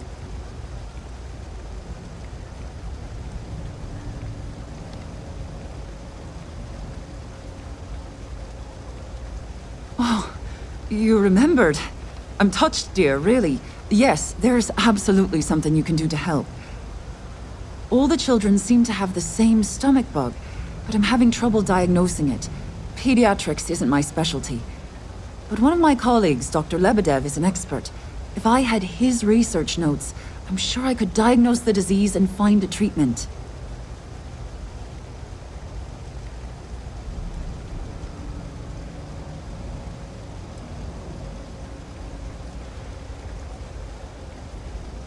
I've seen an uptick in cases of sick children in the medbay recently. They all seem to be presenting the same symptoms, but I can't identify the cause. It isn't serious enough to kill them, but I haven't found an effective treatment yet. That has me worried.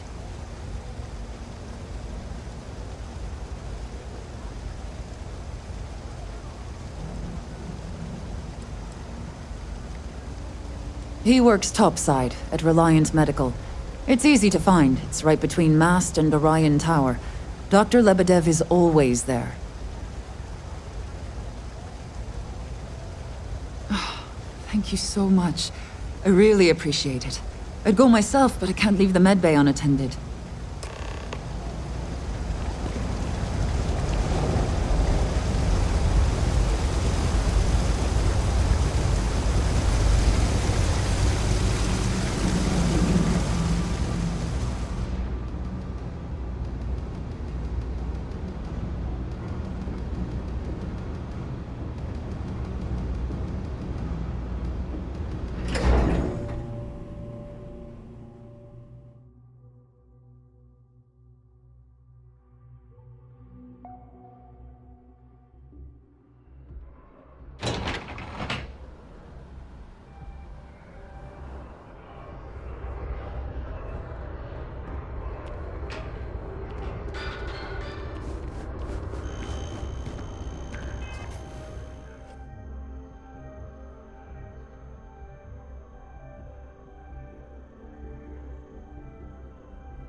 There are a few injuries that can't be addressed here. If you walk in, you will almost assuredly walk out. Welcome to Reliant. If you're in need of medical assistance or require supplies, I am sure we can accommodate you.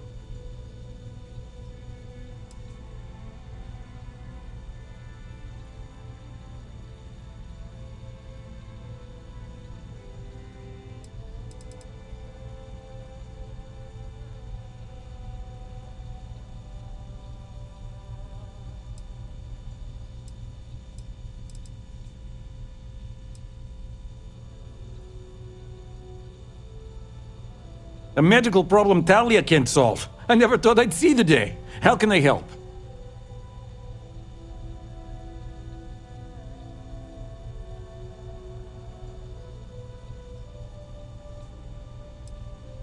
We've been professional acquaintances for a long time. She's an excellent nurse.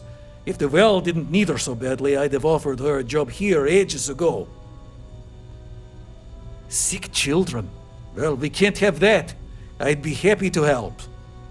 Let's see. A stomach bug. I've treated plenty of those. I keep extensive notes. I'm sure I have something that can help. Ah, yes, here we go. This should do the trick. I've uploaded some of my notes on common stomach issues in pediatric patients to this slate. Please pass it on to Talia. She can keep it. And give her my best, will you? I hope everything works out for those kids.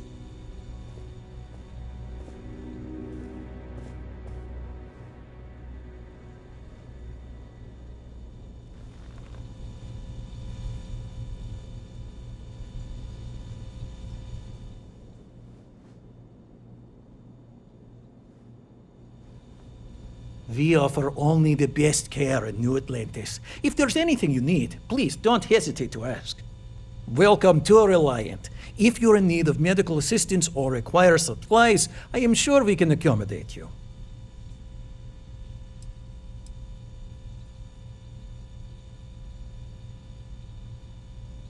Well, of course, New Atlantis is a big place. Lots of people, which means no shortage of injuries, communicable diseases.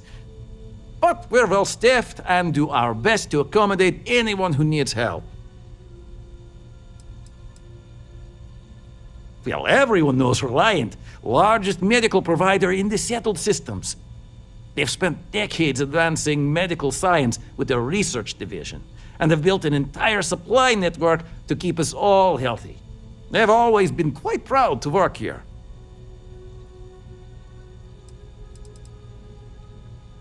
May you remain in good health.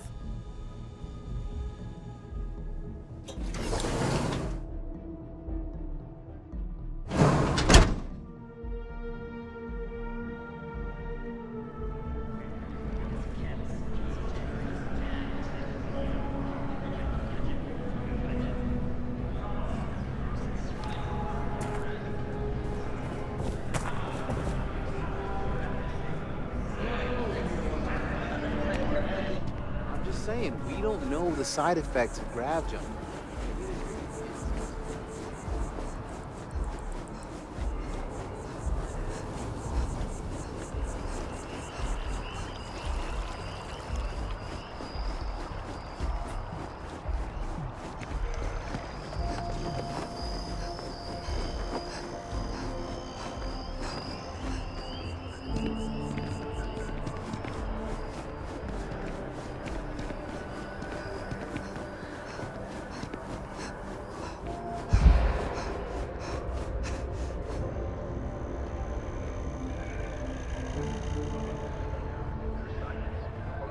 Of the Crimson Fleet to civilian merchant vessels they claim have violated some law. Freestar Collective and United Colonies authorities appear hesitant to officially clamp down on the Ecliptic, citing a lack of evidence, and the fact that they occasionally still employ the services of the contract company.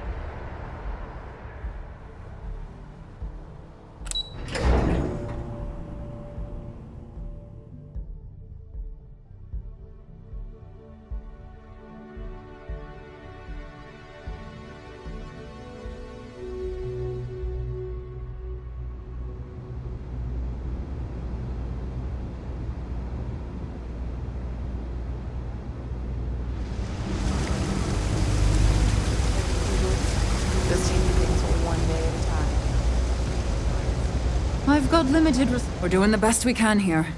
That's all we can ever do. Really? Let's see. Ah, this is perfect. I knew Dr. Lebedev would have what I needed. I'll have this solved in no time with these notes for reference. Thank you so much, dear. Really. I couldn't have done this without you.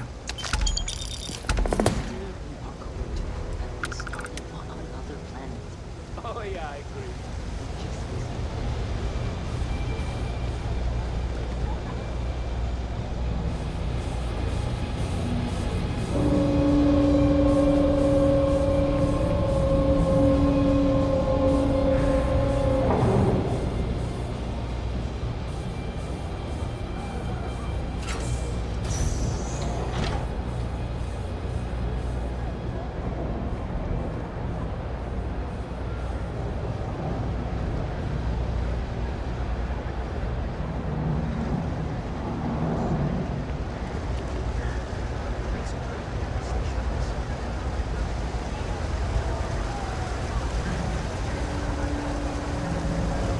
I'd like to say you should see the other guy, but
Excusez-moi.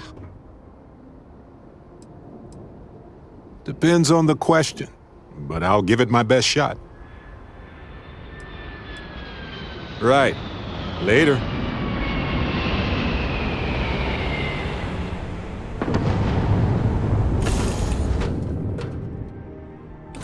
Hey, you might want this.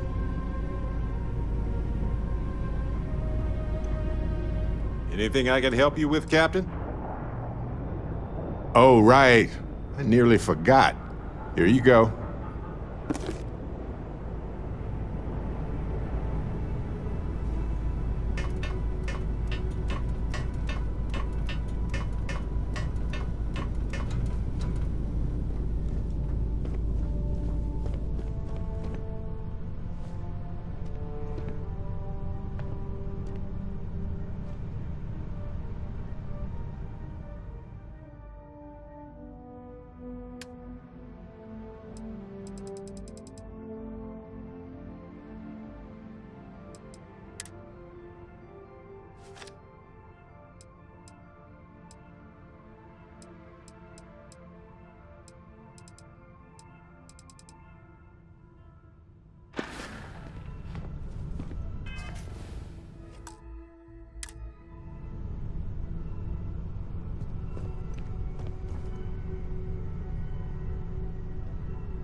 love putting Crimson Fleet dogs down. Now, most ships would have bugged out and left us with this mess. But you? Total class act. Any way we can repay you? Transferring parts now. Thanks again for the help. Over and out. I can't stay here gabbing all day. Fly safe.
That's the temple. Where I would love to see this.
Temples are such peculiar monuments.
we're making history right here? Hello, right universe.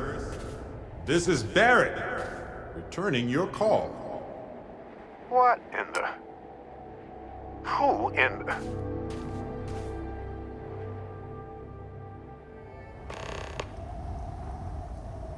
Whoa. Hello, handsome.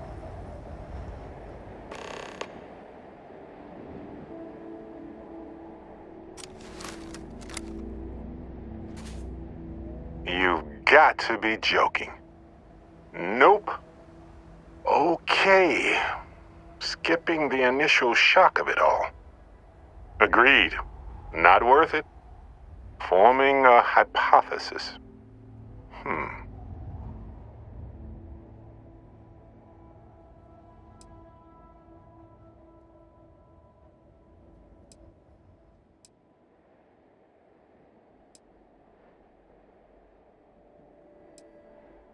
Me. Accurate. I'm just, passing through. You know, my captain asked the same thing. Different captain, though, so you aren't an exact facsimile. From my readings, you don't have your appendix, and you're 1/4 of a centimeter taller than me. Minor differences, but fascinating. I wonder what else is different. That doesn't make sense. Cloning is a complicated procedure involving a lot of complex science. This was... a whole lot weirder. That's one way to put it. Molecular binary schism? Temporal twinning? Group hallucination? Don't forget the fluctuations in the energy patterns, which align almost deterministically. Harmonized vibrations, distorting some mechanical barrier between neighboring universes? Impossible to know with such a minute subset of readings. We need more data. Obviously.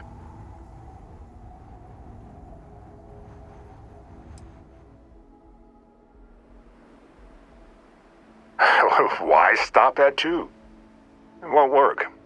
The energy required increases exponentially per anomaly. I'm already exhausted. In a way that's hard to describe. Not physically or mentally, but something else. Sorry, friend. You'll feel right as rain when I dissipate.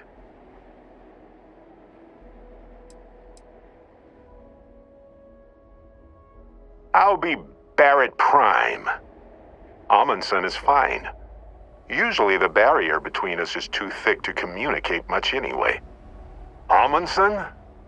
Now I know you're not me. Hey, one of us has to keep it classy. Whoa there. Sustaining this connection requires a lot of concentration. Is this permanent? You will eventually monitor the energy fluctuations and agree. But no, this is unusual. I could study this forever. Irvin told me to just enjoy it and collect data on the side for later. And I'm glad I did. Irvin?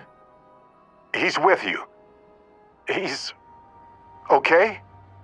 By the tone of your voice, I'm gathering some things in our lives might be a bit different.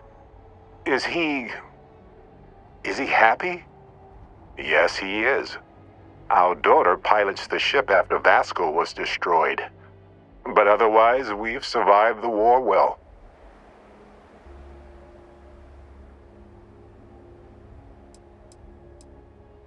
Amazing. Sounds like you don't have a daughter here, I take it. No, we talked about it, but no. We named her after Aja, my mentor. She died in the crossfire between the United Colonies and the Freestar Collective decades ago.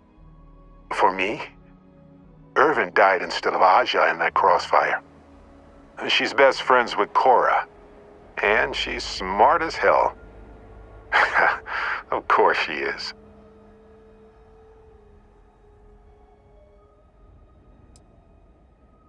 It's been so long. of the infinite is the inclusion of the unimaginable. I promise. He's happy. We're happy.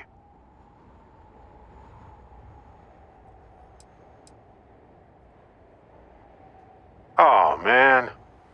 I only hope the new one we're building is just as salty as the last one. Going on 20 years now. But we're starting to turn the tide. Imagine all of the variations. It's endless.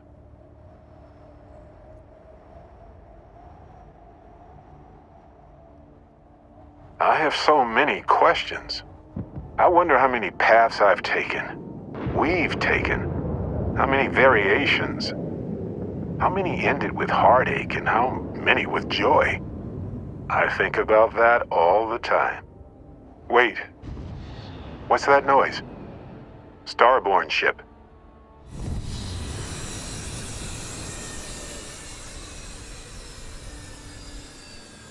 What happens for any of us? I don't think it works that way, though. Maybe I'm just a construct or a memory. I don't know. But I don't feel pain. Good to know.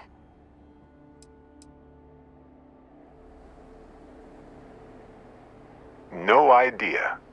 This isn't how the power works for me. I've never had a conversation with myself before. You pretty much know everything I do now anyway. More than I ever hoped for. We can handle this. On it.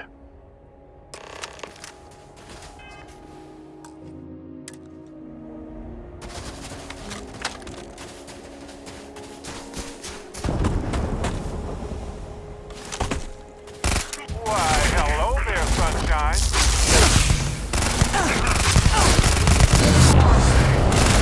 What I am. Look out!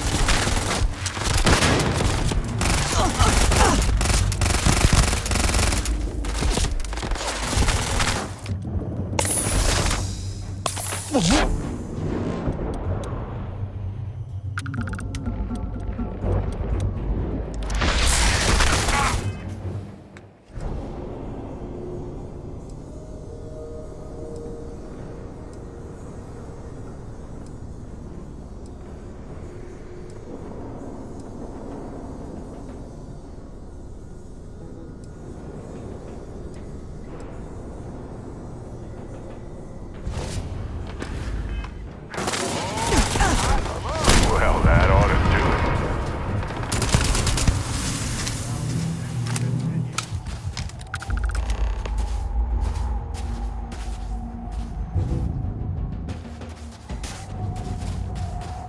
I already do, my friend. I promise.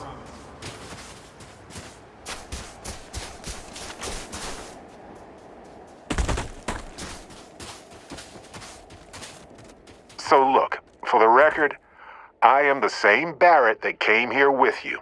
For sure. I think.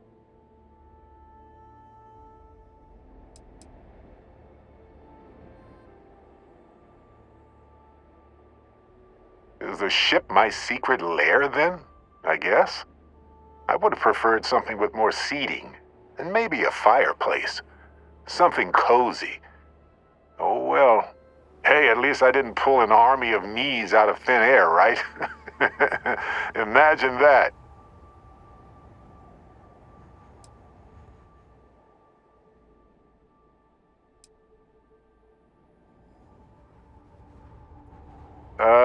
Kinda. I mean, here's the thing. It's pretty exhausting in a way that's hard to describe. A second one of me seems, well, frankly, it seems like it would kill me. But yes, I tried. Briefly. Then I stopped when I realized how impossible it would be. Makes me tired just thinking about it.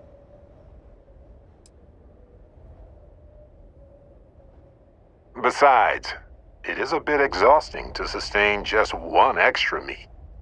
Anyway, it's a relief, you know. I have this ability, this power. And I'm still just me. Just regular Barrett. and I already feel like it's subsiding. I no longer feel like I'm in a huge crowd.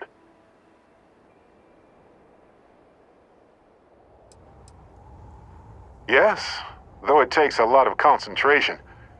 If I do it a lot, I bet I'd give myself a headache. From myself.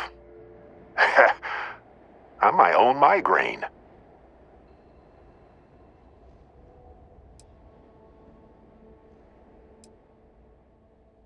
I thought so too. Other me, other Barrett, seemed like he was able to handle himself well in that fight. Anyway, we'll see. If the other me gets in the way, I can just release him, or stop using the power entirely. For now, I just need to use this power a bit and digest what all has happened.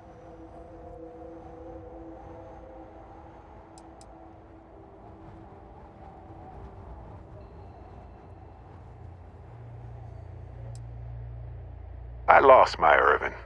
I know that. I wish beyond anything that he appeared in that temple instead of me. But it helps to know there's an Irvin out there somewhere living a life full of love with someone like me. I can move forward with that thought in my heart. Sure, but give me some time. I want to use it a bit more. See what its limits are. I just need some time with it. That's pretty exhausting, really. So I might only do it when I feel like we could use backup. For now, anyway.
Take me to the stars, Captain.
need it now.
Clear.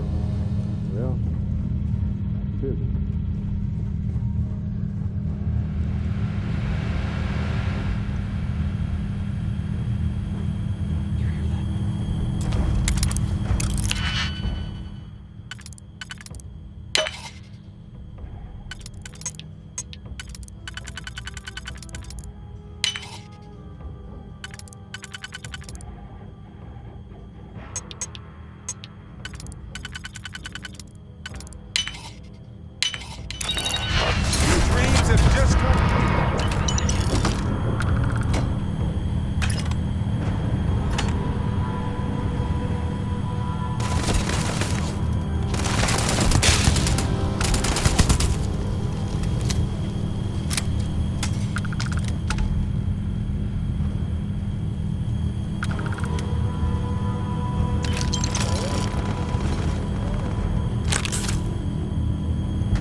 here and make a second trip.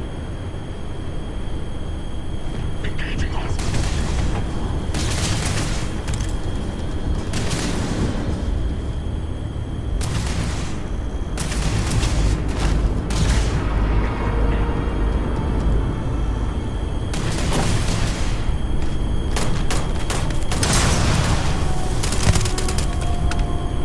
Neutralize the target. Oh yes! I know how this ends.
carrying a lot.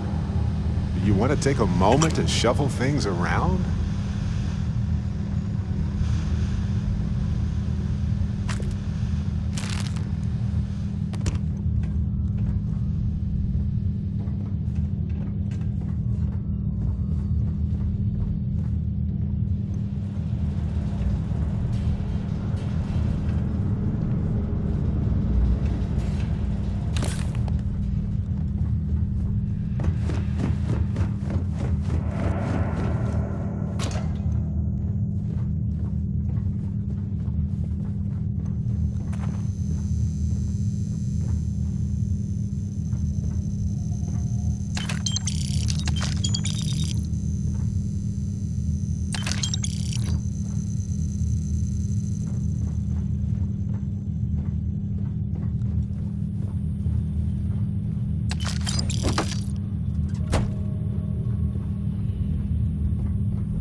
That didn't take long at all.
This relay station has to be at least 100 years old.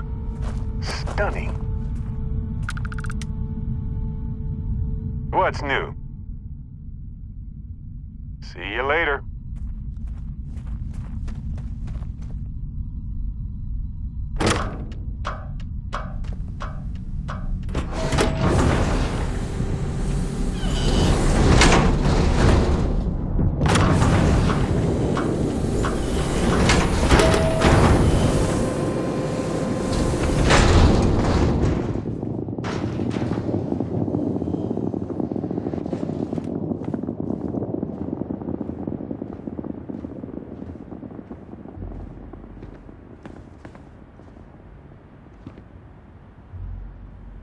Nova Galactic Project Log, Principal Engineer Lang Shu. Voltaire is being reconfigured for this new initiative.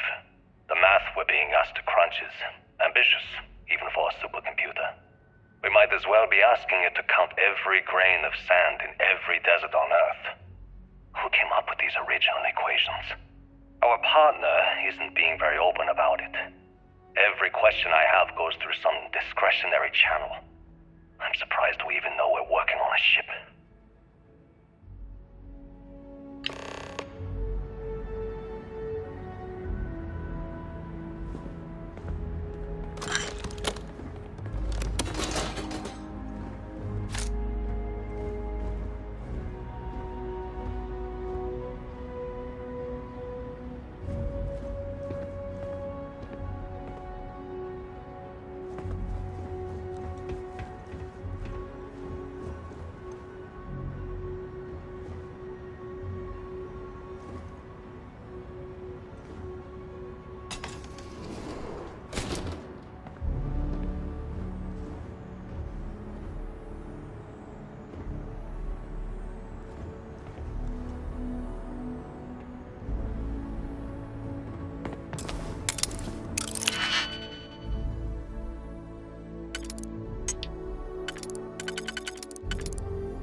Aha!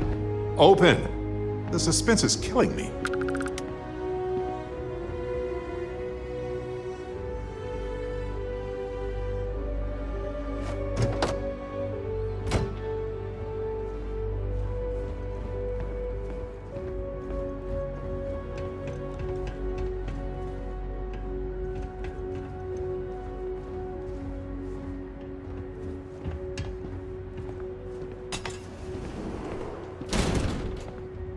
Looks like everybody evacuated fast.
Nova Galactic Project Log, Principal Engineer Lang Shu.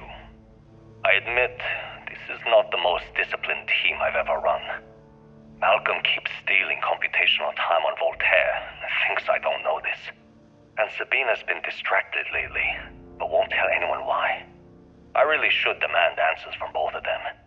But honestly, I'm too preoccupied with this contract. We all are. Despite anything going on in our personal lives, there's something special about what we're building here.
Voltaire really is something else. A supercomputer so powerful they put it on the damn moon to keep it cool. Although by that logic they should be running it purely in the vacuum of space. But hey, good marketing material. I've been spending some off hours running some dumb simulations just because I can. My favorite so far is simulating the sound of every duck on Earth quacking after receiving a piece of bread. You didn't know you wanted a real-time sim of feeding all the ducks, but now you have it. You're welcome, humanity.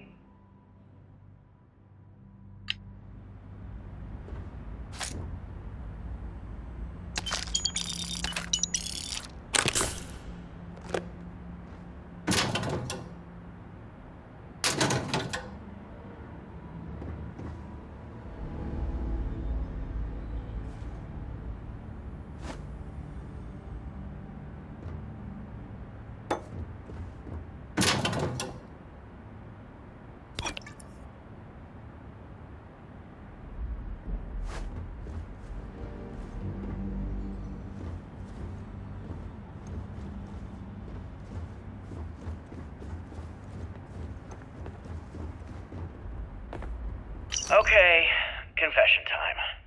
Being single on a moon base is the worst. I only get like an hour to use the communication link to Earth every couple of days. And let me tell you, there's long distance dating, and then there's like long distance dating, you know? Oh, hey there, I'm a scientist, deadly employed, willing to take you out for coffee in like 6 months when I'm back from space. It's not a great opening line. You seriously can't get a date? You're an astronaut. Hey, no one asked you.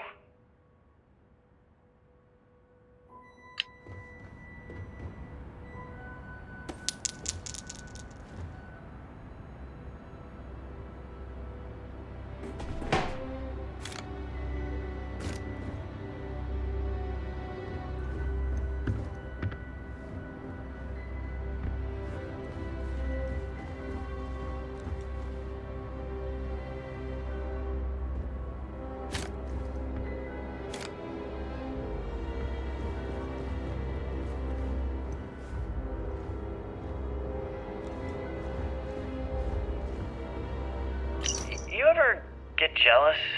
You know, the crew in the shipyard? Building the actual vessels that are gonna travel the stars? We're literally on a base on the moon. Oh, come on, Sabina. I'm trying to share my dreams here. Well, your dreams are always out there and never here where the rest of us live. Can't you just be happy doing your job? Where's the fun in that?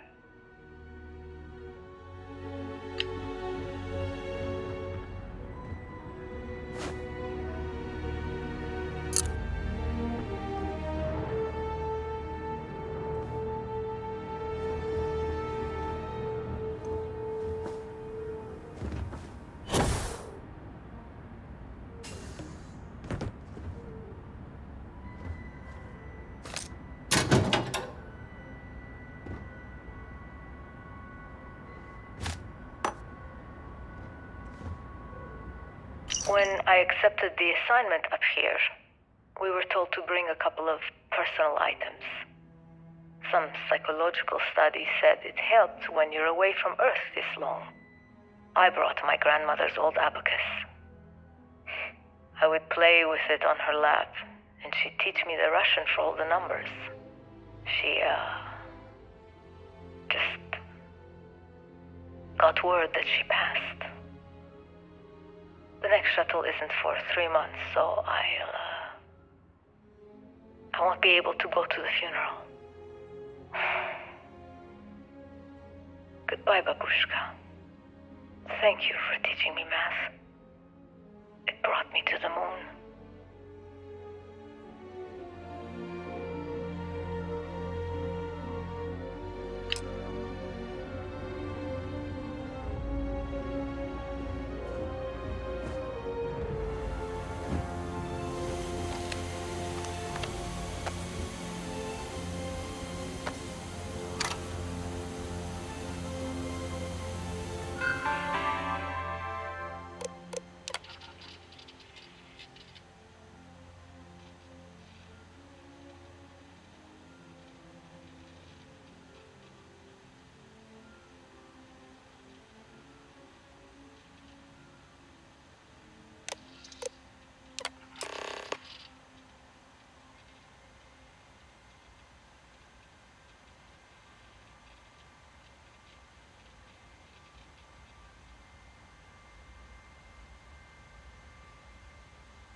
There's that little sad dot.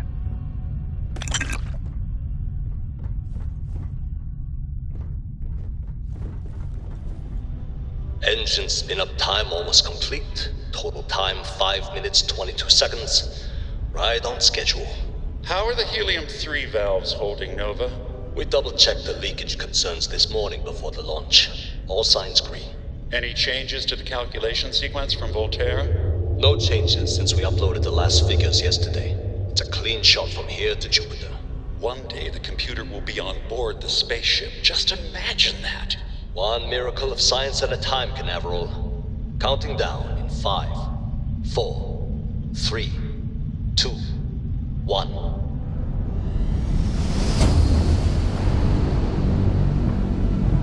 Canaveral, are you reading? All clear, Nova. Indicators look good. The ship should be cruising Jupiter's orbit right now.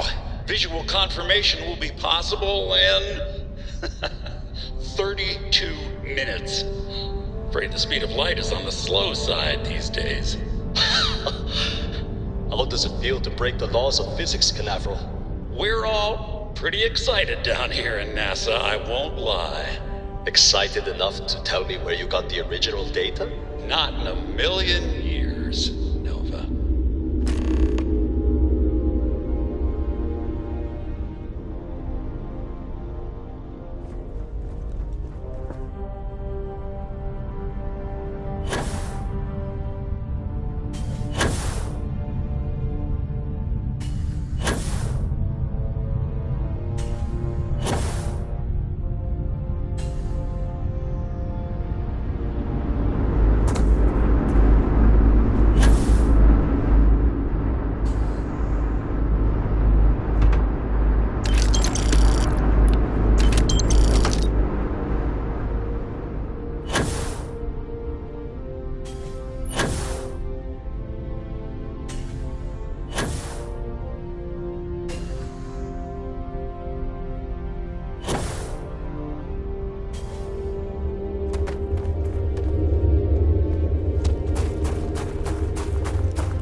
Place look cleaner than before?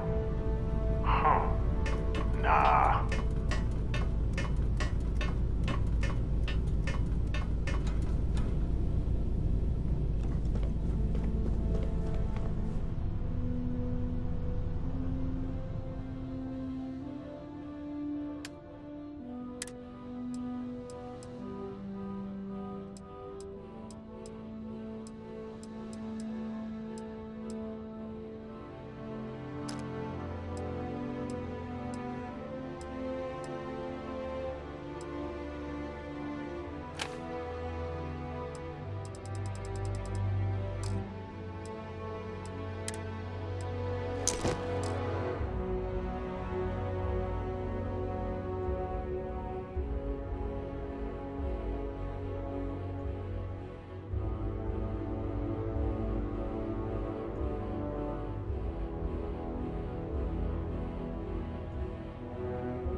I bet that elevator shaft will take us deeper inside NASA.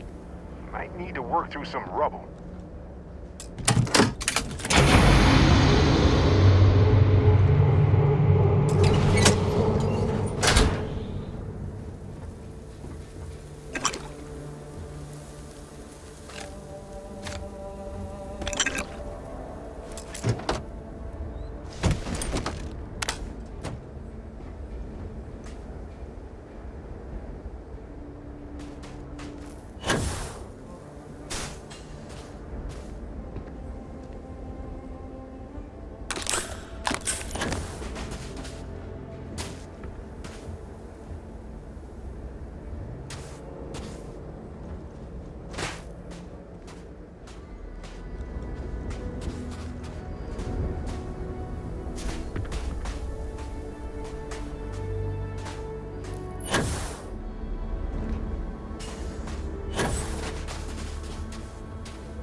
How terrible it must have been for them to watch others escape while they realized it was over.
Looks like the lift is offline.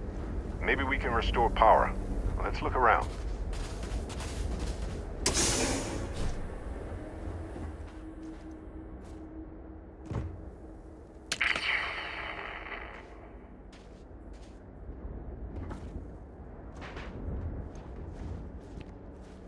Really looks like this one almost made it to launch. Wonder what the final problems were.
preparation area.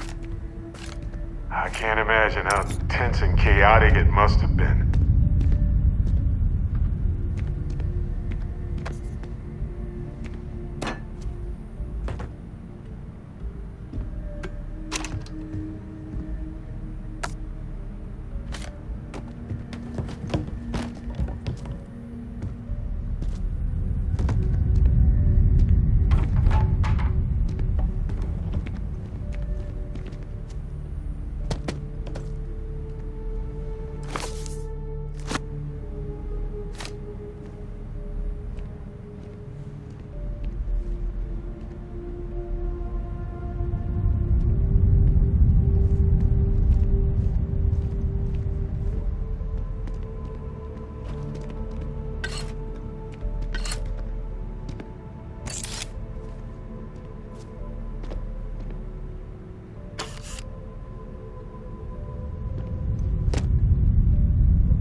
You're gonna wear yourself out if you carry all this stuff.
Station log.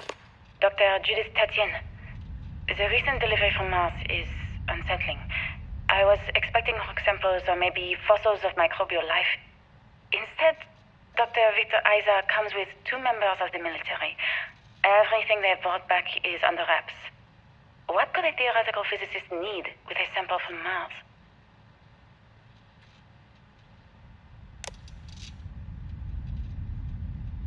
Station log. Dr. Judith Tatien. I've been trying to cozy up to Dr. Isa, Victor, to see what is going on. His team has completely commandeered one of the labs with those 2 military handlers, checking who comes in and out.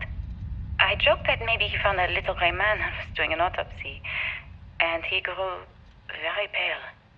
2 days later, he sends me a request asking for more information on my background in materials science, metallurgical engineering. Oh, we have a meeting tomorrow. I think I'm being invited into the lab.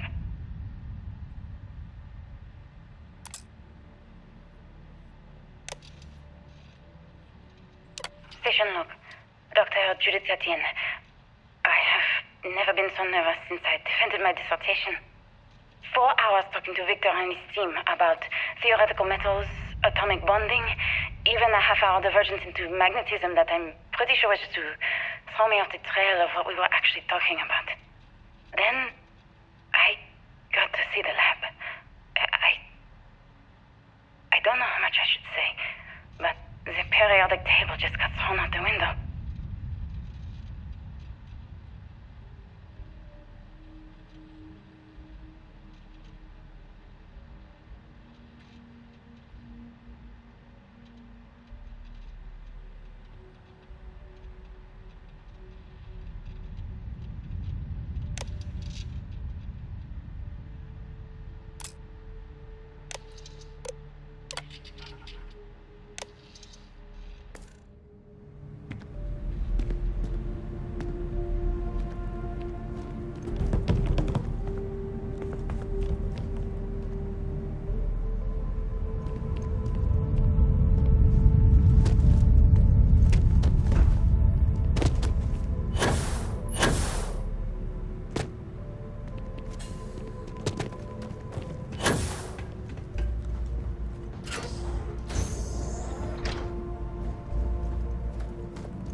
just don't understand where these calculations came from.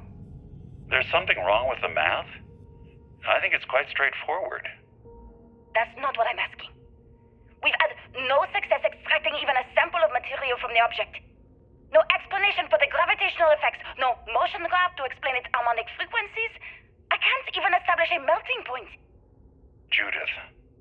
But you've had me building these prototype colliders for months. And now you want me to pump helium-3 into it based on this equation you've written on a goddamn napkin? I just need you to trust me. I have been trusting you. We keep slamming our heads against a brick wall, getting nothing. And you keep coming up with something new to try. Like, you know what's going to happen. Where are you getting your information, Victor? I'm sorry, Judith. Look, not here, okay? Somewhere off base. I'll tell you everything. But I'm not lying, okay?